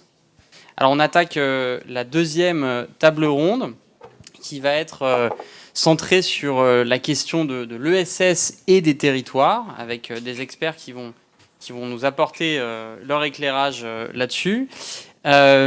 Pourquoi cette table ronde d'abord peut-être pourquoi cette dimension territoriale qu'on voulait mettre en avant ce soir? D'abord parce qu'on est une collectivité territoriale, donc les territoires c'est à la fois transversal dans notre stratégie et c'est même sans doute le point de départ de la stratégie ESS qu'on vient lancer ce soir. Ensuite, parce que l'ESS est par essence une économie très locale, qui est ancrée dans les territoires, qui est partie d'enjeux très localisés, c'est les crèches solidaires, les régies de quartier notamment. enfin, parce que la crise sanitaire de 2020 et la crise géopolitique qu'on traverse en ce moment nous ont aussi ramené quelque part vers les territoires. Et ça, on le voit très bien dans toutes les politiques publiques de la région. Ce n'est pas uniquement l'économie sociale et solidaire, mais ça, c'est une tendance lourde et qu'on espère durable. Donc il y a un retour au territoire qui se fait. Et donc, voilà, pour toutes ces raisons, la stratégie ESS régionale accorde une place prioritaire à cet enjeu. Et c'est pour ça qu'on voulait ce soir revenir sur la notion de RSE territoriale qui se décompose en deux dimensions. La première, c'est la responsabilité territoriale des entreprises. Donc ça, c'est effectivement, ça monte en puissance, ça rejoint l'idée de passer à un triptyque aussi, qui était évoqué à l'instant. Et deuxième approche, c'est celle de soutenir, de faire émerger et de soutenir des projets de territoire qui soient responsables, qui permettent d'adapter les territoires aux enjeux environnementaux, aux enjeux sociaux. Donc voilà, c'est ces deux dimensions qui comptent et qui sont les deux points d'entrée pour la région. Et c'est pour ça que nous avons ce soir des acteurs qui viennent représenter différents positionnements. Donc tout d'abord, on a Youssef Achour, qui est le président de la Chambre régionale de l'ESS Île-de-France, qui est aussi le président directeur général du groupe UP depuis 2019. J'en profite d'ailleurs pour remercier les équipes CRES qui ont contribué à la mise en place de cette table ronde, donc c'est le moment de les saluer.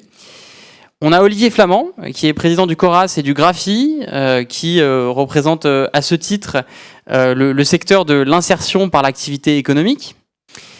Nous avons un acteur territorial, Stéphanie Bardon, qui est chef de mission ESS à Grand Orly Seine-Bièvre, l'établissement public territorial qui est à cheval entre le Val-de-Marne et l'Essonne. Et enfin, nous avons Marie Floquet qui vient nous apporter une illustration de projets territoriaux, puisque elle est directrice de la stratégie Impact de Signy et Ouco, et qui est notamment gestionnaire de tiers-lieux culturels. On peut citer certains noms connus, la recyclerie notamment, la cité fertile à Pantin. Donc voilà, différents regards qui vont nous aider ce soir à éclairer cette question des territoires. Alors je vais vous proposer d'intervenir dans l'ordre. D'abord, Youssef Achour. Donc la CRES et la région travaillent depuis très longtemps ensemble. Vous pouvez peut-être prendre un micro là-bas. Depuis plusieurs années, il y a un travail qui est fait avec la région sur l'animation, la promotion territoriale de l'ESS. Est-ce que vous pourriez nous dire les opportunités qui sont identifiées par la CRES pour développer l'ESS francilienne en s'appuyant sur cette notion de RSE territoriale ? Bonsoir à tous. Je crois que d'abord, vous l'avez dit, la question de la RSE territoriale couvre aussi bien la responsabilité des entreprises que la responsabilité des collectivités locales et des acteurs publics pour permettre au territoire de pouvoir effectivement s'adapter aux nouveaux enjeux, aux nouvelles problématiques, qu'elles soient économiques, environnementales et sociétales. Sur ces bases-là, l'économie sociale et solidaire, vous l'avez dit également, elle est naturellement au cœur des territoires. Et c'est un sujet sur lequel, effectivement, c'est un point sur lequel il faut vraiment insister parce que l'ADN même de notre mouvement, celui de l'économie sociale et solidaire, c'est de contribuer à agir au plus près du terrain, d'être des acteurs de proximité et de faire en sorte que l'avenir de l'ESS se jouera sur les territoires. Et donc, actuellement, je crois que le contexte est réuni, les planètes sont alignées pour faire en sorte que l'économie sociale et solidaire, et même d'autres acteurs, ça a été évoqué, d'autres acteurs, les entrepreneurs à impact, etc., puissent, je dirais, saisir cette opportunité, cette fenêtre de tir pour mettre en avant toutes ces questions de développement local harmonieux. C'est le sens des actions, c'est le sens des actions responsables que la CRES mène actuellement. Je crois que c'est le sens aussi de cette stratégie régionale pour l'économie sociale et solidaire. Et donc ça m'amène effectivement à ce que vous avez dit, à savoir aujourd'hui, la CRES et la région sont des acteurs qui doivent travailler ensemble et qui doivent encore aller plus loin dans la partenariat, dans la collaboration, pour aller dans ce qui est un petit peu l'objet de ce regard croisé, c'est-à-dire comment ancrer l'ESS dans la RSE territoriale. Nous attendons beaucoup effectivement, de cette stratégie régionale de l'économie sociale et solidaire. Nous attendons beaucoup pour montrer effectivement que les différentes composantes, que l'ensemble de ceux qui font partie de l'économie sociale et solidaire, et Sylvie l'a dit tout à l'heure, 33 000 structures, c'est pas rien. C'est pas rien dans la région, effectivement, puissent jouer pleinement ce rôle. Donc il faut effectivement que la CRES et les acteurs de l'économie sociale et solidaire travaillent avec le département, travaillent avec les départements, travaillent avec la région pour faire en sorte que cette belle opportunité, nous puissions la saisir ensemble. Et je crois que ce point-là, sur le partenariat, sur l'association de nos capacités, nous arrivions au travers de cette stratégie régionale pour l'économie sociale et solidaire, nous arrivions à la mettre en œuvre dans les années qui viennent. On a 6 ans, 2022 à 2028. Ce ne sera pas trop, mais en tout cas, c'est vraiment une belle opportunité. Je voulais vraiment insister sur ce point. Concrètement, tout cela repose donc sur cette relation solide, mais concrètement aujourd'hui, quelles sont les thématiques et quelles sont, je dirais, les opportunités qui se présentent, puisque c'est ça le sujet. On a aujourd'hui ce qu'il faut dans l'économie sociale et solidaire et dans la CRES pour agir au plus près des territoires. On parle des circuits courts, on parle des commerces de proximité, on parle des PTCE, on parle des tiers-lieux. Tous ces nouveaux dispositifs, toutes ces nouvelles innovations, toutes ces nouvelles idées sont aujourd'hui des projets qui doivent être mis en avant, qui doivent porter parce qu'elles ont directement des concrétisations, elles ont directement des résultats sur les territoires. Et toutes ces opportunités, toutes ces initiatives, toute cette vie qui est aujourd'hui engagée au plus près des territoires, le rôle de la CRES, c'est de l'encourager. Le rôle de la CRES, c'est de jouer son rôle de coordination, d'animation, de mise en avant de toutes ces initiatives aujourd'hui qui existent. Et elles sont nombreuses. Et donc c'est pour ça que, par exemple aussi, accompagner les entreprises, accompagner les collectivités sur tout ce qui est les questions relatives, et ça a été évoqué aussi tout à l'heure, sur les achats socialement responsables. Comment faire en sorte effectivement que la vie économique, le développement économique dans les départements et dans les régions et dans la région puisse effectivement se faire autour de ces nouveaux enjeux qui sont aujourd'hui forts et pour lesquels, encore une fois, l'économie sociale et solidaire a toute une série de réponses à apporter. Après, il y a aussi le travail que nous devons mener et que nous avons déjà engagé au niveau de la CRES autour des bassins d'emploi. Aujourd'hui, la moitié des bassins d'emploi de la région, la CRES Île-de-France joue un rôle à participer, je dirais, à cet essor, à ce développement. Mais ça va plus loin, parce que l'économie sociale et solidaire, pour que ces actions puissent voir le jour, voir se développer, c'est aussi le travail que nous menons concrètement en termes d'opportunités sur la sensibilisation des acteurs locaux, des agents publics, des entreprises que nous accompagnons aussi, et de plus en plus d'entreprises privées qui ne font pas partie du cercle de l'économie sociale et solidaire, viennent nous voir. Pourquoi ? Parce qu'elles aussi sont à la recherche de donner du sens à leur façon de créer de la richesse et éventuellement s'interrogent sur la manière dont ils peuvent avoir une contribution positive à leur action sur le terrain. Et là, ils se retournent naturellement vers les acteurs de l'économie sociale et solidaire. Alors parfois, c'est peut-être pour faire de la RSE washing, mais malgré tout, je crois qu'il faut plutôt regarder le verre à moitié plein que le verre à moitié vide et faire en sorte que justement, toutes ces recherches de sens, toutes ces recherches de produire et d'entreprendre avec impact ou d'entreprendre avec l'idée d'essayer d'avoir une contribution positive, je crois qu'aujourd'hui, c'est tous ces éléments-là. Et tout ça, ça se passe sur les territoires.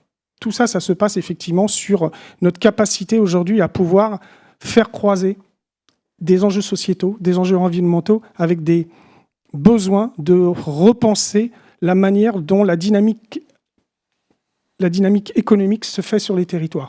Donc je crois qu'on a un rôle à jouer, on a une place à prendre par rapport à ça, et bien évidemment, au nom de la CRES et de toutes ses composantes, de tous ses adhérents, mais aussi de tous ceux qui représentent l'économie sociale et solidaire, on est prêt à jouer ce rôle avec la région et à l'accompagner comme nous l'avons déjà fait, mais peut-être à l'accompagner encore de manière plus importante. C'est un petit peu ça je dirais le jeu gagnant-gagnant sur lequel on doit en tout cas se consacrer aujourd'hui.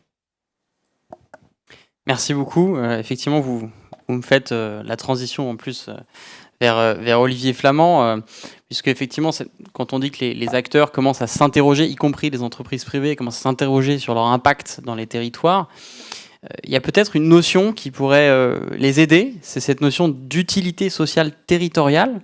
Alors, si peut-être vous pouvez revenir là-dessus dans un premier temps, Olivier Flamand, ce serait intéressant de présenter cette notion et dans un second temps aussi de nous dire selon vous quels sont les leviers, quels sont les moyens les plus efficaces qui sont identifiés par le Graphi et le Coras pour valoriser et faire connaître l'ESS localement et son impact, l'impact qu'il peut avoir dans les territoires.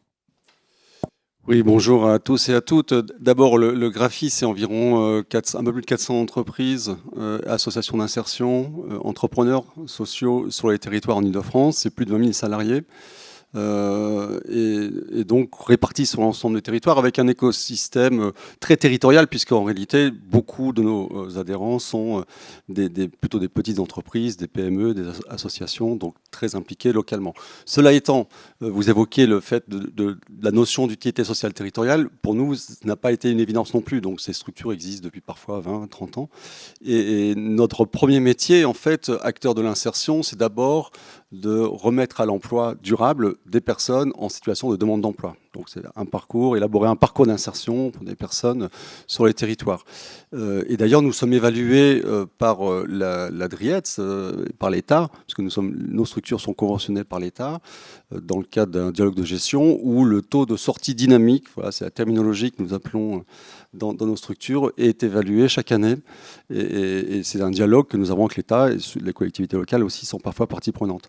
Deuxième élément d'accompagnement de l'État, c'est ce qu'on appelle l'aide au poste, c'est-à-dire que pour chaque salarié que nous accompagnons, nous bénéficions d'une aide pour pouvoir faire un accompagnement social.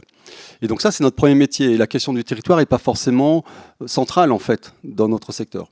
Et pourtant, depuis quelques années, on s'est vraiment interrogé sur cette notion de territoire et ce que l'on pouvait avoir comme impact sur les territoires. Parce qu'en réalité, cette évaluation que nous faisons avec l'État en dialogue et avec les collectivités locales, pour nous, elle ne suffisait pas. Il ne suffit pas d'accompagner un salarié pour qu'il retourne vers un emploi durable pour mesurer l'impact que l'on peut avoir sur nos territoires. Et en réalité, ce qui nous importait aussi, c'était de mesurer, de comprendre les externalités positives, finalement, que nos structures avaient à l'égard du territoire et que les financements ou la reconnaissance de notre travail ne soient pas uniquement fondés sur des parcours d'insertion réussis. Il y a des parcours d'insertion qui sont des échecs, mais des échecs pour l'emploi et peut-être pas des échecs sur d'autres éléments. Et ça, pour nous, c'était important. Donc, les réseaux et le Graphi est composé de 5 réseaux qui ont essayé d'accompagner les acteurs pour essayer de valoriser finalement cette utilité sociale territoriale et en se posant comme question sur chaque territoire, qu'est-ce que j'apporte moi en tant qu'acteur d'insertion sur mon territoire et qu'est-ce que j'apporte aux parties prenantes. Et les parties prenantes, c'est à la fois les habitants, les institutions, les collectivités, mais aussi les entreprises, parce que beaucoup de nos métiers, c'est de la mise à disposition de personnel auprès d'entreprises ou d'établissements publics. Et si on regarde le territoire dans une approche systémique, au fond, on infuse aussi sur tous les partenaires que nous avons. Et quand nous avons comme client une grande entreprise, eh bien on va générer chez elle ou infuser chez elle aussi une certaine forme de rapport au travail. Et donc ça, c'est pour nous important sur notre territoire de pouvoir infuser aussi une démarche particulière et une pratique professionnelle particulière. Les 4 grands piliers de l'utilité sociale territoriale se fondent auprès des habitants. Il y a un pilier plutôt social, plutôt économique et plutôt politique. Et vraiment, en quelques mots, à l'égard des habitants, pour nous, ce qui est important, c'est que nous apportons, au-delà même de l'accompagnement social individuel, c'est le rapport au travail, finalement, pour des personnes qui sont souvent éloignées de l'emploi depuis assez longtemps, la connaissance du droit du travail, la démocratie sociale interne dans nos entreprises, que nous en faisons la promotion dans nos différents réseaux, la représentation sociale, évidemment, et tout ça, nous espérons que les salariés qui en ont bénéficié dans nos structures pourront, sur le territoire aussi, pouvoir infuser, justement, dans les entreprises privées, hors secteur de l'ESS ou hors secteur de l'IAE. Deuxième grand pilier, c'est le pilier social. Alors, ça fait partie de nos métiers, évidemment. Nous faisons de l'accompagnement social permanent, individuellement pour chacun de nos salariés. Mais au-delà de ça, nous montons aussi beaucoup de projets collectifs, parfois peu connus, alors souvent accompagnés financièrement par les collectivités locales ou parfois par l'État dans le cadre du Fonds départemental de l'insertion. Mais pour nous, c'est très important d'avoir, au-delà finalement de l'insertion par le travail, ces projets collectifs Alors, quelques exemples d'éducation à la santé, la question de la mobilité aussi, qui est très importante en Île-de-France, où on va travailler sur des sujets qui vont être une problématique particulière et sociale sur ce territoire. Troisième pilier, que j'appelle plutôt économique, en fait, c'est plutôt un pilier filière d'activité, en réalité. C'est-à-dire que nous, nos entreprises, leur objectif n'est pas le bénéfice, n'est pas la rentabilité économique, mais elle est plutôt de réfléchir aux besoins du territoire. Et donc, dans l'écosystème qui est le nôtre, nous allons toujours réfléchir à mettre en place des activités qui vont répondre à des besoins des habitants ou des institutions du territoire. Alors évidemment, là, les exemples, j'en ai à foison, hein, qui pourraient être financés d'ailleurs avec plein de milliards, si j'ai bien compris. Donc ces exemples autour de la transition écologique, les conciergeries solidaires, des cycles logistiques du dernier kilomètre, par exemple. On a plein de structures d'insertion qui montent des projets autour de ces questions, sur la restauration, évidemment collective, ou des projets de restauration pour les habitants. Donc nous développons des filières d'activité innovantes et des filières d'activité qui répondent aux besoins du territoire, qui souvent sont des modèles économiques un peu précaires, au moins dans un premier temps, mais l'objectif, c'est aussi d'avoir des modèles économiques très stables. Et puis un dernier point sur l'utilité sociale territoriale et plus politique, alors politique au sens de citoyen en fait, c'est-à-dire que nous accompagnons nos salariés dans la dimension citoyenne. Nous avons plein de projets autour de l'accès aux droits, de l'égalité femmes-hommes, la lutte contre les discriminations. Et pour nous, c'est essentiel que cette question politique et citoyenne soit au cœur aussi de notre pratique professionnelle et soit au cœur finalement du développement du territoire dans lequel nous inscrivons. Et forcément, nous présupposons que ça va également infuser l'ensemble des parties prenantes du territoire. Alors comment nous faisons, nous mesurons, nous avons des outils d'accompagnement des acteurs et des adhérents de nos réseaux. Nous essayons de mettre en place toute une démarche qualité avec l'ensemble des adhérents. Nous valorisons, nous communiquons auprès des acteurs et puis on essaye de leur faire, de leur faire entendre et leur faire comprendre aussi qu'au-delà même de l'insertion par le travail, il y a un bénéfice très important que nous menons sur nos territoires. Et cette dimension territoriale, d'utilité sociale territoriale, nous espérons avoir encore plus d'écoute aussi des institutions, de la collectivité, des élus aussi, pour pouvoir comprendre que notre métier, ce n'est pas uniquement l'insertion par le travail. Voilà. Merci beaucoup. Alors justement, pour passer du côté des collectivités, avec Stéphanie Bardon, est-ce que vous pourriez nous donner un peu des illustrations de la façon dont l'ESS s'intègre dans un projet de développement territorial, ou plus généralement dans les politiques d'un établissement public territorial qui est le vôtre, et éventuellement les leviers ou freins que vous rencontrez au quotidien? Bonsoir.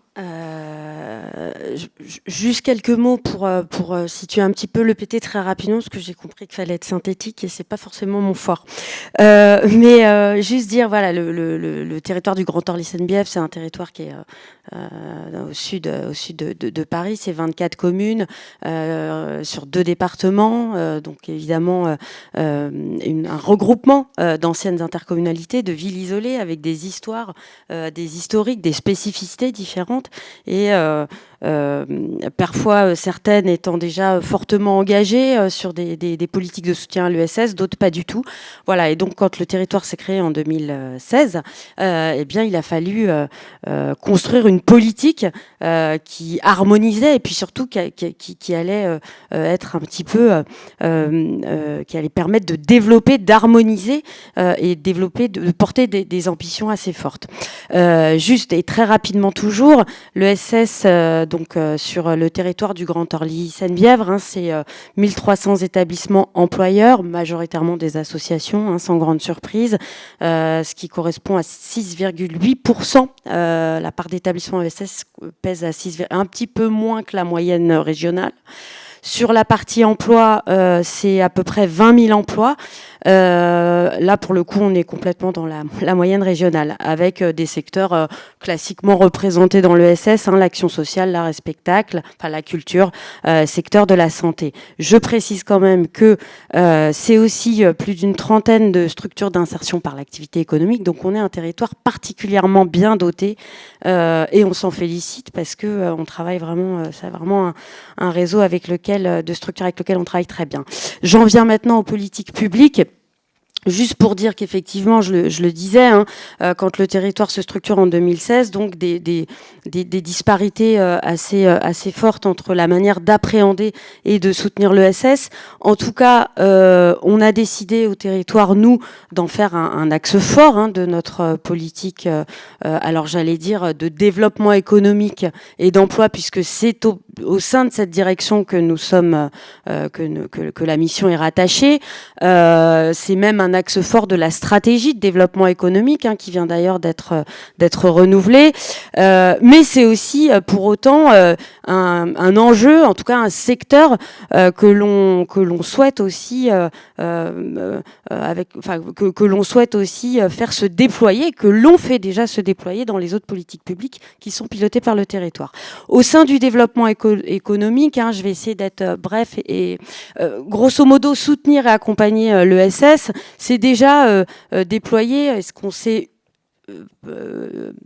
employé justement à faire depuis la création, c'est de développer une offre de services, de l'accompagnement et du soutien, offre de services que l'on met en œuvre en propre, mais aussi et surtout en s'appuyant sur un réseau de partenaires. Alors on en a déjà parlé de ces partenaires, hein, notamment sur la première table ronde, mais on travaille effectivement, on a maintenant des conventions de partenariat, hein, c'est pas juste on est en partenaire, on se le dit comme ça et puis on se voit une fois par an. Non, pas du tout. On a vraiment des conventions de partenariat qui structurent vraiment notre politique, qui fixent des objectifs, qui nous permettent aussi d'être en dialogue constant avec les acteurs et puis régulièrement de re-questionner finalement notre stratégie. Ces partenaires, donc, ce sont les partenaires notamment de l'accompagnement, du financement. Je vais quand même les citer, hein, France Active, Essonne et Val-de-Marne, donc qui s'appelle France Active Métropole maintenant. On soutient le DLA, hein, on a aussi une convention de soutien avec les deux structures qui portent le DLA, côté Essonne et côté Val-de-Marne. On a aussi une convention de partenariat avec le réseau francilien des cigales, hein, qui porte et qui développe l'épargne citoyenne. On a aussi des conventions de partenariat. Alors quand je dis convention de partenariat, c'est aussi avec une contrepartie financière, hein, je le précise aussi, avec les réseaux départementaux de l'IAE. Je dis les parce que voilà, vous l'avez compris, on est sur 2 départements. On a une convention de partenariat depuis 2 ans avec la Chambre régionale de l'ESS. Et puis, on est aussi membre du réseau du RTES, hein, qui est un réseau national des collectivités locales engagées. Voilà. Donc, ça traduit un petit peu voilà, notre engagement et sur plusieurs, à la fois sur l'accompagnement des porteurs de projets, mais aussi sur la consolidation et le développement des structures de l'ESS existantes. Toujours sur ce volet soutien et financement, on a aussi un appel à projet de l'ESS qu'on a lancé maintenant depuis 2019, qui est vraiment un outil structurant aussi de notre politique au sein du territoire, hein, avec une enveloppe de 68 000 euros. Alors vous me direz, on peut toujours faire mieux, mais c'est déjà, on partait quand même de beaucoup moins que ça, 68 000 euros annuels, hein, qui sont distribués, ou en tout cas alloués, je dirais, à des projets de lancement d'activités nouvelles ou de déploiement d'activités. Et pour nous, c'est un outil important. Ça a permis aussi, nous, de mettre en visibilité, effectivement, notre action de soutien, mais surtout cet appel à projet, c'est aussi un support et un prétexte de partenariat avec nos partenaires, puisque du coup le jury qu'on organise pour délibérer finalement sur les lauréats, c'est vraiment un jury partenarial, voilà. À l'interne, mais surtout et aussi à l'externe. Et puis, autre outil important qui lui est plus récent, mais c'est aussi d'avoir mis en place un fonds IAE qui est bien doté aussi, hein. Il y a plus de 70 000 euros chaque année, mais je le disais, c'est aussi à la hauteur des structures et de la densité, du nombre de structures qu'on a sur le territoire, et qui font un travail d'ailleurs remarquable. Donc voilà, j'en profite aussi pour vous dire, et je surveille quand même mon temps, parce que j'ai pas tout à fait fini, que pour aussi vous donner un peu un exemple un peu concret. Alors vous savez tous que c'est le mois de l'ESS, hein, Nous, le mois de l'ESS, il est en novembre comme vous tous, mais il va un peu déborder sur décembre. En l'occurrence, le 30, on organise un speed meeting du financement de projets ESS, qui est une initiative annuelle qu'on mène maintenant depuis plusieurs années, encore une fois avec les partenaires que j'ai cités tout à l'heure. Je ne l'ai pas dit aussi, mais on a aussi du partenariat, je le dis parce qu'ils participent aussi à ce speed meeting. On a aussi un partenariat avec 2 coopératives d'activité d'emploi, on en a 2 sur le territoire, une en Essonne, une en Val-de-Marne, Escop et Copanam. Donc tout ce petit monde sera évidemment présent à ce speed meeting.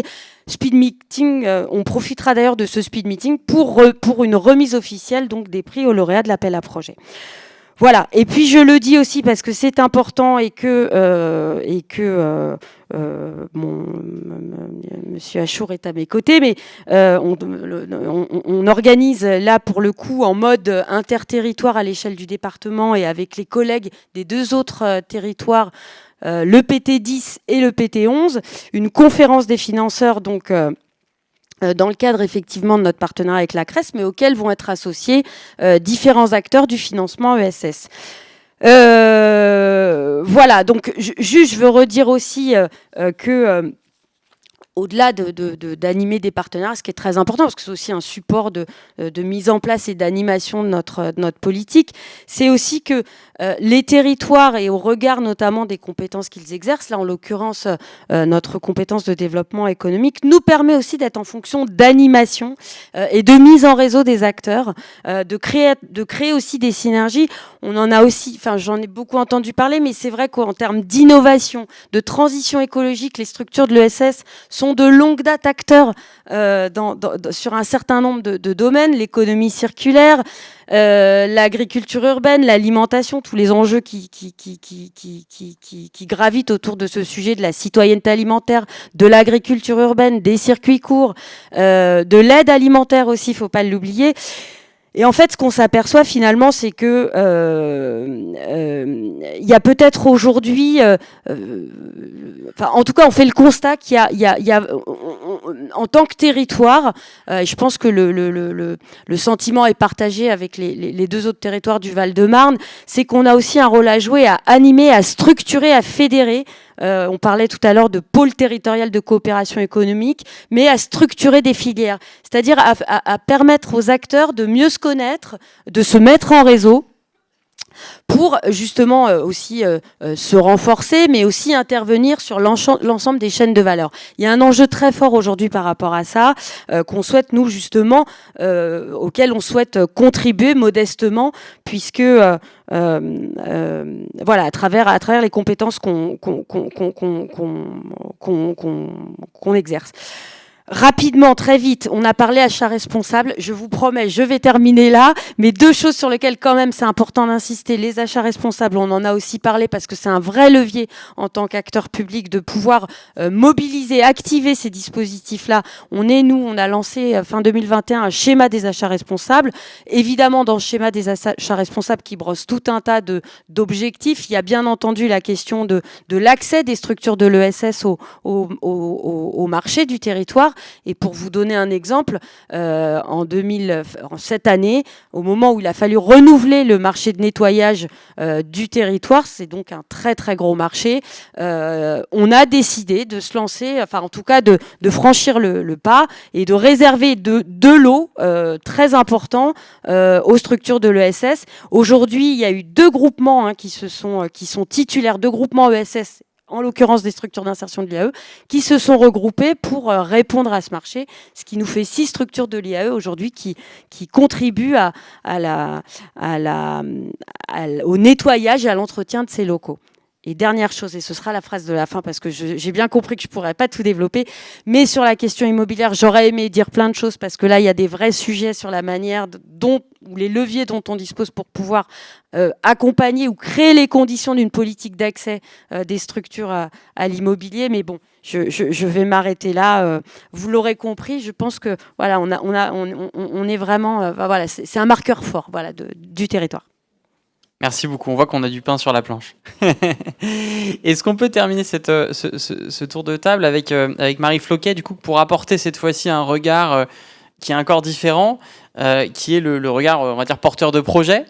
Et donc, est-ce que vous pourriez nous dire comment vos projets, les projets que vous portez avec Signé Ouko, justement s'inscrivent dans cette dynamique d'enjeux de développement territorial et donc d'impact territorial? Merci pour votre invitation. Pour vous faire une réponse en 2 mots, ils s'inscrivent en tant que catalyseur peut-être de tout ce que vous évoquez précédemment sur ces animations justement de communauté, aussi bien du point de vue de l'institution que le travail que fait la CRES également, puisque les tiers-lieux réunissent à la fois des institutions, des personnes, des habitants, des entreprises et sont quelque part ces catalyseurs. Alors je vais revenir 2 secondes sur Signé Ouko quand même pour vous donner quelques clés. Signé Ouko est une entreprise de l'économie sociale et solidaire qui est une entreprise ESUS dont la mission est de créer des tiers-lieux pour permettre à chacun de mieux vivre ensemble, plus proche de l'environnement. C'est une jolie baseline qui veut dire qu'en fait, on croit qu'avec les tiers-lieux que nous créons, nous pouvons contribuer à construire ensemble, donc avec les habitants, des villes, des territoires plus durables. Ça, c'est la première chose. La seconde chose, c'est qu'on gère à peu près 4 tiers-lieux en Ile-de-France, 1 au Havre aujourd'hui, qui chaque année font venir à peu près 600 000 personnes. Je reviendrai sur qui vient et pourquoi. On a une expertise et des ressources. En fait, Signé Ouko, c'est 35 personnes d'expertise et de ressources qui sont mises à disposition de ces lieux. Et ces lieux, avec Signé Ouko, font travailler 245 personnes. Et on a un travail depuis quelques années sur la transmission de nos savoir-faire et de nos expertises à travers le campus des tiers-lieux, où on contribue à la création d'une 50aine de tiers-lieux à travers la formation, à travers de l'accompagnement, dont 15 en Ile-de-France, donc on est assez content de ce chiffre-là, et dont 3 en Ile-de-France qui ont été lauréats de l'appel à projet d'aide à la création de tiers-lieux, pour un total, je crois, sans me tromper, de 450 000 euros, 460 000 euros de subventions. Des tiers-lieux qui ne sont pas des tiers-lieux de Signé Ouko, qui sont des personnes, des porteurs de projets que nous avons accompagnés. Sur ce que les tiers-lieux apportent au territoire, j'ai envie de dire quelque part, je vais vous donner la définition que va publier le Robert en 2023 du tiers-lieu, puisque nous en avons enfin une. Tiers-lieu rentre au dictionnaire. Espace de sociabilité d'initiative citoyenne où une communauté peut se rencontrer, se réunir, échanger et partager ressources, compétences et savoirs. Merci Robert, parce que nous, on mettait 2 jours à chaque fois qu'on se réunissait entre tiers-lieux pour arriver à une définition. Donc merci, c'est un métier. Effectivement, tout ça, c'est quoi ? C'est comment qualifier quelque part cette contribution positive que vous désigniez tout à l'heure, Youssef ? Comment expliquer ce que nous faisons, c'est assez difficile. Quelque part, j'ai envie de dire, déjà, RSE et tiers-lieux, c'est une sorte de pléonasme, puisque ce qui compte pour les tiers-lieux, c'est d'abord l'utilité sociale. L'activité économique dans les différents modèles de tiers-lieux qui existent est un moyen et pas la finalité. Et ensuite de ça, le tiers-lieu se conçoit, se crée avec, par et pour les habitants, avec, par et pour les parties prenantes du territoire, que sont les institutions ou les entreprises. Après, je vais vous donner quelques illustrations, parce qu'effectivement, sur ces notions de RSE, qu'est-ce que le tiers-lieu véritablement apporte au territoire ? La définition que je vous ai donnée à l'instant est assez floue, assez conceptuelle. Et c'est bien le problème, puisque justement, cette contribution positive, cette utilité sociale, elle participe du lien qu'on a les uns avec les autres, des rencontres qu'on va faire, de l'augmentation quelque part de notre capital social, de notre capital culturel. Et ça, c'est difficile à qualifier, à quantifier. Donc, je vais plutôt essayer de vous donner des exemples de ce qu'on fait, de ce qu'on sait faire, et puis revenir après peut-être à un enjeu. Donc effectivement, les 600 000 personnes qui viennent dans les tiers-lieux de Signé Ouko toute l'année ne viennent pas pour travailler exclusivement. Ce sont principalement des tiers-lieux de loisirs, entre guillemets. Néanmoins, la notion de travail n'est pas du tout absente, puisqu'il y a quelques espaces de travail, des espaces de formation. On forme à peu près 200 personnes chaque année à la Cité Fertile avec différentes formations. Mais il y a cette notion de travail informel.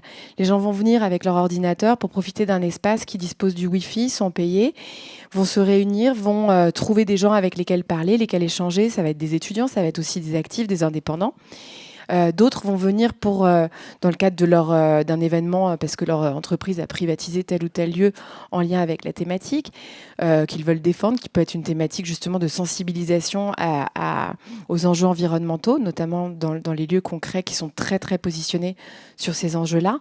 Et puis d'autres vont venir pour des raisons aussi de rencontres, de réseaux. On a accueilli pas mal d'événements professionnels, interprofessionnels.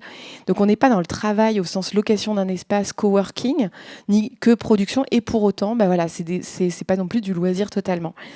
Donc on dirait c'est plutôt pour du lien social, de la culture, de la citoyenneté même que les gens viennent.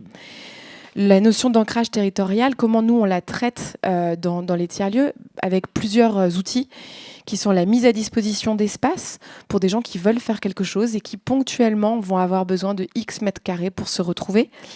C'est de la ressource qu'on met à leur disposition pour communiquer sur ce qu'ils ont à faire, et de la ressource aussi et du temps de programmation pour que les gens qui viennent dans nos lieux aient des échanges avec leurs pairs, avec d'autres, et rencontrent effectivement des réseaux, que cette communauté de l'économie sociale et solidaire, mais pas seulement, s'anime, vive, qui est ce dynamisme. Pour vous donner des résultats en termes d'impact, dans les différents tiers-lieux que gère Signéoco, on accueille à peu près tous les mois une quinzaine d'associations pour lesquelles on met des espaces à disposition gratuitement. Des gens qui viennent animer un atelier de français pour des réfugiés, ou des personnes qui viennent tout simplement accueillir des enfants ou faire un cours de sport. Voilà. On prend en charge aussi une forme d'accompagnement des scolaires ou du périscolaire. Par exemple, la recyclerie, chaque année, accueille 1000 visites de la ferme urbaine, de l'atelier de réparation. C'est une activité en soi de la recyclerie. Il y a 2 visites par semaine, ouvertes aux étudiants, ouvertes aux scolaires, aux périscolaires. Et les équipes me disaient l'autre jour que ça représentait 62 écoles cette année qui étaient venues à la recyclerie avec des enfants. Il y a la notion de développement économique, on va dire, pour le territoire, et d'animation en fait de communauté, donc de l'économie environnementale, sociale et solidaire entre elles, de résidents. Je voyais tout à l'heure Augustin de Lemontry, qui est voisin de la Cité Fertile et qui participe à ces communautés presque de résidents qui travaillent et qui développent aussi leurs projets au sein d'un tiers-lieu, d'intervenants. Et puis on a aussi des leviers comme des contrats entre guillemets avec les prestataires, avec les clients plus classiques. Quand on loue nos espaces dans le cadre d'une privatisation, on met en place une charte éco-responsable qui impose aux personnes qui louent nos espaces de travailler avec des structures de l'économie sociale et solidaire, par exemple le traiteur ou d'autres. Voilà, c'est des petites choses qu'on fait qui permettent en fait de mettre en avant le réseau et de créer ce dynamisme et ce bouillonnement. On travaille aussi avec la ville, par exemple la ville de Pantin, où je ne sais pas quel est le numéro de l'établissement public territorial Est Ensemble, si c'est 11, 12, 14, je ne sais pas. Mais on travaille avec eux pour un certain nombre de choses, pour accueillir des formations sur les messagers du tri. On travaille avec les maisons de quartier pour accueillir des publics accompagnés. Donc ça, c'est un travail avec, encore une fois, d'autres institutions. Et puis, on a un rôle aussi auprès des publics sur une échelle plus large que la proximité ultra-locale, sur la sensibilisation aux enjeux de la transition écologique. C'est principalement les sujets qu'on défend. Pour vous donner un exemple très concret, à la Cité Fertile, il y a 3 ans, on a initié un appel à projet qui s'appelle les 12 week-ends pour les ODD, où on met à disposition de porteurs de projets qui se dédient à la promotion d'un des 17 ODD, tous nos espaces pendant 3 jours pour faire un événement qui va être un festival à la fois qui s'adresse à des publics professionnels et du grand public. On a accueilli par exemple le festival Onde de Cop, où certains d'entre vous étaient présents et présentes. Ce qui est intéressant, c'est de regarder ce que ça apporte aux organisateurs. Et par exemple, Empower, qui a fait son festival pour 3 années consécutives, communique aujourd'hui dans sa plaquette en disant que la Cité Fertile, avec la mise à disposition de cet espace, représente 24% du budget. Donc c'est un partenaire qui, sans mettre de l'argent sonnant et trébuchant, facilite un quart de la mise en œuvre de ce festival. Donc comment est-ce qu'on quantifie ça? Comment on l'explique? C'est finalement un des enjeux aujourd'hui sur les critères finalement de la RSE, qui ne sont pas des critères classiques dans le cadre de ce que je vous explique ici, où on ne va pas forcément arriver sur une monétisation de tout, ou des critères de nombre d'emplois exactement, de nombre de personnes en insertion, etc. Mais je crois que l'enjeu, ça va être vraiment de trouver ces critères-là pour vis-à-vis notamment des collectivités, vis-à-vis des institutions, dire voilà en quoi les tiers-lieux finalement représentent une économie dans des services qu'ils apportent pour la collectivité, puisqu'on peut prendre cet exemple d'Empower de 1/4 du budget qui est facilité par le tiers-lieu. Et pour répondre à une de vos questions que vous m'aviez posée plutôt en amont sur ce qui a été des relais déterminants pour Signioko dans son développement territorial et dans le rôle que l'on arrive à prendre en fait sur le territoire, ça tombe bien, il y en a deux. Il y a la CRES Île-de-France, vraiment, nous on est un acteur très engagé et impliqué dans la CRES qui nous apporte 3 choses. Bien sûr de la visibilité, d'autre part des outils et du dispositif, de la veille sur des dispositifs qui sont très importants. Je fais allusion aux outils sur la transition écologique, aux outils sur les structures de l'accompagnement, aux outils sur le mécénat, avec des tas de mises en relation qui ont été faites, et puis de la mise en relation pair à pair aussi, qui est très importante. Donc merci à la CRES pour ce travail. Et puis bien sûr la région Île-de-France qui nous soutient énormément, à travers bien sûr des politiques publiques, puisqu'on a été lauréat de PMUP, du PRIC aussi dernièrement. On espère peut-être de Definov prochainement. Et puis on est soutenu dans le programme d'accompagnement pour la 4e promo de l'accélérateur ESS à HEC. Et donc on entame notre seconde année. Et c'est un parcours très très très structurant. Et voilà, merci. Merci beaucoup à vous. Je crois qu'on peut applaudir, effectivement. Voilà, vous avez vu 4 visages qui contribueront activement au cours des prochaines années au déploiement de l'ESS dans nos territoires. Je crois qu'on peut justement faire la transition avec la séquence d'après. Je ne vois pas Sylvie. Ah si, elle est là. Alors, on va redonner la parole à Sylvie Mariot justement pour parler ensuite de l'accélérateur ESS.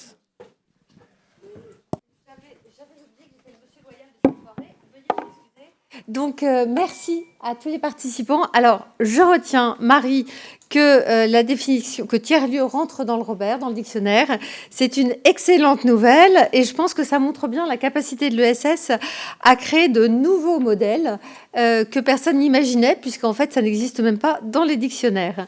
Et puis, merci surtout à vous tous. Je note quand même que les structures d'insertion par l'activité économique qui existent depuis, je crois, les années 70, même peut-être encore plus, eh bien, vont trouver une nouvelle jeunesse, avec notamment l'intérêt des établissements publics territoriaux et de l'ensemble des collectivités locales qui, effectivement, s'intéressent de plus en plus à ça au travers de leurs achats. Et puis, merci également à Youssef, puisque sans la CRES, qui a largement contribué à l'élaboration de cette stratégie, eh bien, cette stratégie ne serait pas ce qu'elle est. Donc, je vous avais promis... Alors, vous avez le droit de descendre de la scène si vous voulez. C'est comme vous voulez. Hein. Vous restez là si vous voulez, mais il va y avoir un film. Donc, si vous êtes là, vous ne verrez pas le film. L'idée de cette dernière séquence, qui va être très rapide, c'est qu'on voulait profiter de ce moment pour illustrer de manière très concrète cette nouvelle stratégie par un dispositif qui existait déjà dans la stratégie précédente et que nous allons prolonger, puisque nous allons donner le coup d'envoi de la 5e promo de l'accélérateur ESS. Alors, je cherche Emma France de HEC qui devait monter sur scène avec moi et elle est là. Merci Emma. Voilà, donc rapidement, hein, vous allez avoir un petit film. Sachez qu'en fait, ce programme existe depuis 2018. Il a été initié par la région sur la base d'un constat, c'est qu'il manquait d'une forme d'accompagnement dans une phase critique de développement des entreprises de l'ESS, celle du changement d'échelle. Et donc, depuis 2019, ce programme est confié à HEC, qui est donc devenu un partenaire de confiance pour la région et surtout un expert dans l'accompagnement au changement d'échelle des projets ESS. Avant de te laisser la parole, je propose de regarder rapidement la vidéo si elle est là.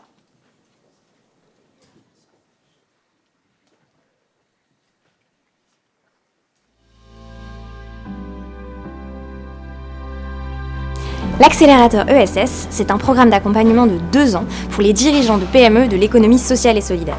Ces entrepreneurs veulent faire changer d'échelle leur entreprise et ainsi démultiplier leur impact social et environnemental. Notre objectif en commun, clarifier et structurer leur stratégie de développement pour ensuite transformer leur entreprise en toute maîtrise et en engageant leur collectif.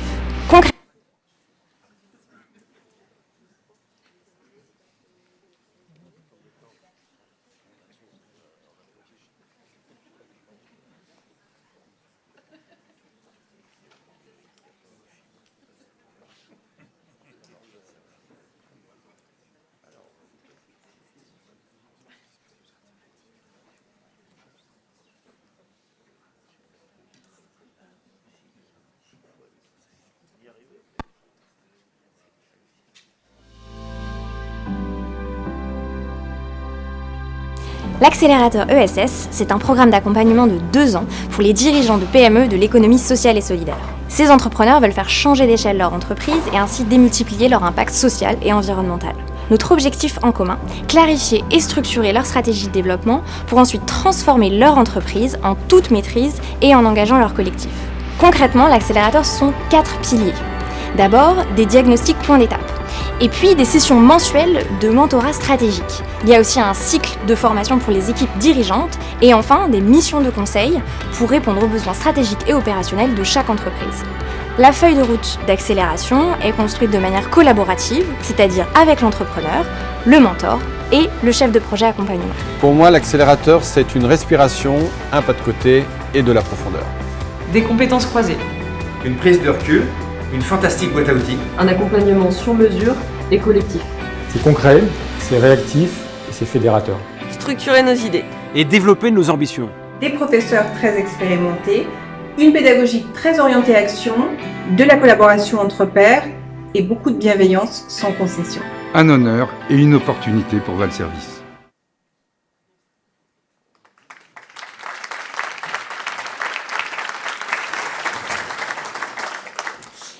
Bonsoir à tous, je suis ravie d'être là avec vous ce soir pour le lancement de cette stratégie et notamment pour la mise en lumière qui est faite de ce dispositif qu'on a la chance d'opérer avec la région depuis 2018. Et je voulais simplement aussi souligner le fait que c'est vraiment un dispositif extrêmement collectif dans lequel on a tous nos entrepreneurs qui continuent aussi d'intervenir, de revenir et d'insuffler aussi de l'énergie aux nouvelles promotions qui arrivent et qu'on accueille pour la promo 5 ce soir.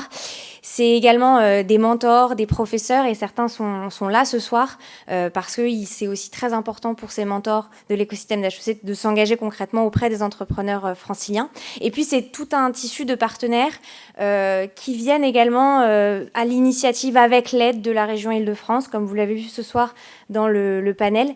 Et on a la chance de travailler avec la Banque des Territoires, avec ICAD, avec la Caisse d'épargne Île-de-France, la Driettes Île-de-France et AG2R La Mondiale.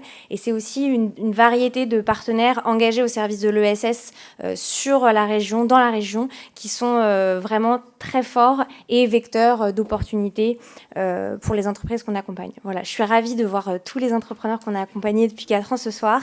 Et je vais laisser Sylvie vous présenter la promotion 5. Merci Emma. Alors, normalement, on doit voir s'afficher ici la slide avec toutes les structures de l'ESS, donc les structures, excusez-moi, de la promo numéro 5 de l'accélérateur ESS. Je fais des raccourcis. Donc, ce que je vais faire, c'est parce que la tribune est un peu petite, donc on ne va pas tous pouvoir monter dessus, mais je vous invite quand même juste à vous lever pour qu'on vous identifie. Donc déjà, les Féviers d'or.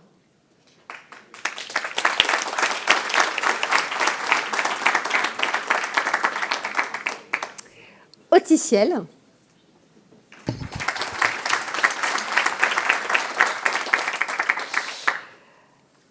Alors, attendez. Proméville. Je vais mettre comme ça. Hop. Emploi.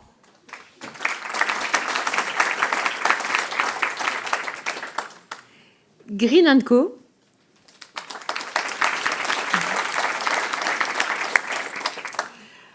DM Compost.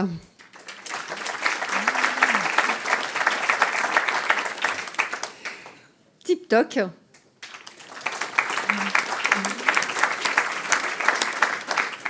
Terravox. Alors là, j'ai un trou. Comment ça se dit ? Bellastock. D'accord. Entraide.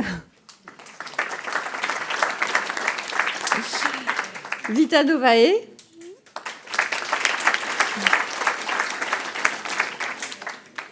All Energy.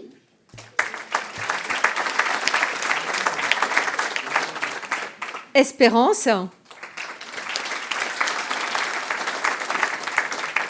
Télécope. Sauteresse.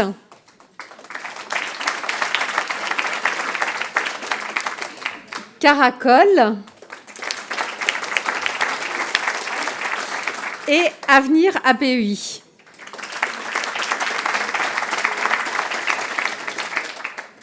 Donc je pense que alors félicitations à vous tous. Vous êtes 17 et je pense que ça illustre bien cette nouvelle impulsion qu'on veut donner à la stratégie ESS de la région, puisque en fait ces dernières années il y avait 10 entreprises accompagnées dans la promo 3. 13 dans la promo 4 et donc aujourd'hui 17. Donc il y a bien une volonté d'amplification des entreprises accompagnées. Quelque chose à remarquer, donc juste pour votre information, il y a 2 associations, 6 entreprises inclusives, des entreprises d'insertion, des entreprises adaptées, des ESAT, 3 coopératives, 6 entreprises sociales ESUS, donc ça montre bien la très grande diversité des structures de l'économie sociale et solidaire. Mais malgré tout, il y a quand même un point commun pour une grande partie, puisqu'il y en a 8 projets qui sont liés à la transition écologique. Voilà pour ce que je voulais vous dire ce soir. Donc, bravo à eux. Et puis, je pense que nous allons bientôt clore ce chapitre. Alors, si je trouve les dernières petites notes de ce que je voulais vous dire... Voilà, donc avant de passer au cocktail et puis également donc, au corner que vous verrez, dont je vais vous parler, je voulais d'abord remercier un certain nombre de personnes. Alors bien sûr, vous tous qui avez contribué à cette stratégie et à cette soirée, directement ou indirectement. Également à tous ceux qui ont participé en relayant des informations dans leur réseau. Et puis bien sûr à nos intervenants aujourd'hui, à la facilitatrice graphique dont j'ai hâte de voir le résultat de son travail et qui a créé des liens entre toutes les idées et les leviers d'action évoqués ce soir. Alors quelqu'un m'a juste fait remarquer qu'il manquait un mot très important dans l'économie sociale et solidaire qui est coopération. Donc je vous le dis, voilà, si vous avez encore le temps de le rajouter, il serait le bienvenu. Et puis, des personnes que je voudrais particulièrement remercier ce soir, eh bien, j'en ai parlé tout à l'heure, c'est notamment la mission ESS de la région, sans qui cette stratégie ne pourrait pas exister et sans qui la mise en œuvre derrière ne pourrait pas se faire. Donc, j'ai déjà cité tout à l'heure Marguerite Filippini, vous l'avez vu. Je voudrais aussi vous présenter Isabelle Youss, qui vient de nous rejoindre. Vous pouvez peut-être vous lever, Isabelle, rapidement. Clara Blanchard, qui est debout au milieu, là, voilà. Et puis également, bien sûr, ça, c'est côté des services. Et puis, côté politique, je dirais, il y a Pierre Alauzin, mais qui, je crois, n'est pas là, mon collaborateur, et Amélie Pignette, qui est stagiaire avec moi, sans qui, effectivement, je ne serais pas grand-chose. Donc, merci vraiment à eux tous. Je voulais vous rappeler également qu'il y avait des brochures qui étaient disponibles, mais visiblement, on vous les a distribuées à l'entrée. Donc, vous pourrez en prendre connaissance et retrouver tous les éléments dont on a parlé ce soir.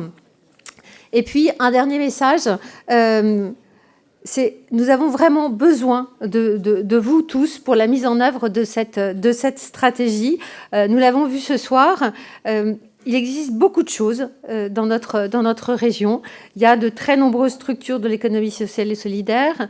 Il y a de plus en plus d'entreprises classiques qui font part de leur volonté d'avoir un impact plus important. Il y a des structures dans la finance solidaire, il y a des réseaux, il y a des collectivités locales, il y a des acteurs institutionnels qui veulent agir pour accompagner l'économie vers une meilleure prise en compte des enjeux sociaux, environnementaux et territoriaux. Nous, le rôle de la région, c'est d'être une plateforme pour faire se rencontrer tous ces acteurs, mais nous avons besoin pour cela de votre collaboration, chacun à votre niveau, pour participer, pour nous faire remonter vos remarques, vos besoins, et également pour faire connaître tous les dispositifs de cette stratégie. Sans vous, elle ne pourra pas réussir, elle ne sera jamais aussi efficace qu'avec votre collaboration, votre coopération. Et puis, donc maintenant, il me reste juste à vous souhaiter une excellente soirée, et on se retrouve donc dans un instant autour du cocktail, qui est servi, bien sûr, par un traiteur d'insertion, vous l'imaginez bien, qui est traiteur thé. Et puis également autour de différentes animations et corners qui sont répartis dans la salle. Alors il y a bien sûr la fresque réalisée en direct et que vous voyez là-bas. Il y a également un stand sur les aides régionales et le fonds d'investissement Invest. Il y a également un corner sur les fonds européens dont je vous ai parlé tout à l'heure, un autre sur l'incubateur régional PERCO, également un corner sur les plans d'action de tout ce qui est coopération, entreprise classique, structure de l'ESS, un corner émergence France Active et bien sûr un corner sur l'accélérateur ESS. Et si vous voulez en savoir plus, tous les accélérés de toutes les promotions qui peuvent être ici ce soir ont un gros badge écrit, je crois, ESS dessus. Donc vous ne pouvez pas vous tromper, vous les reconnaîtrez facilement. Merci à tous pour votre participation ce soir.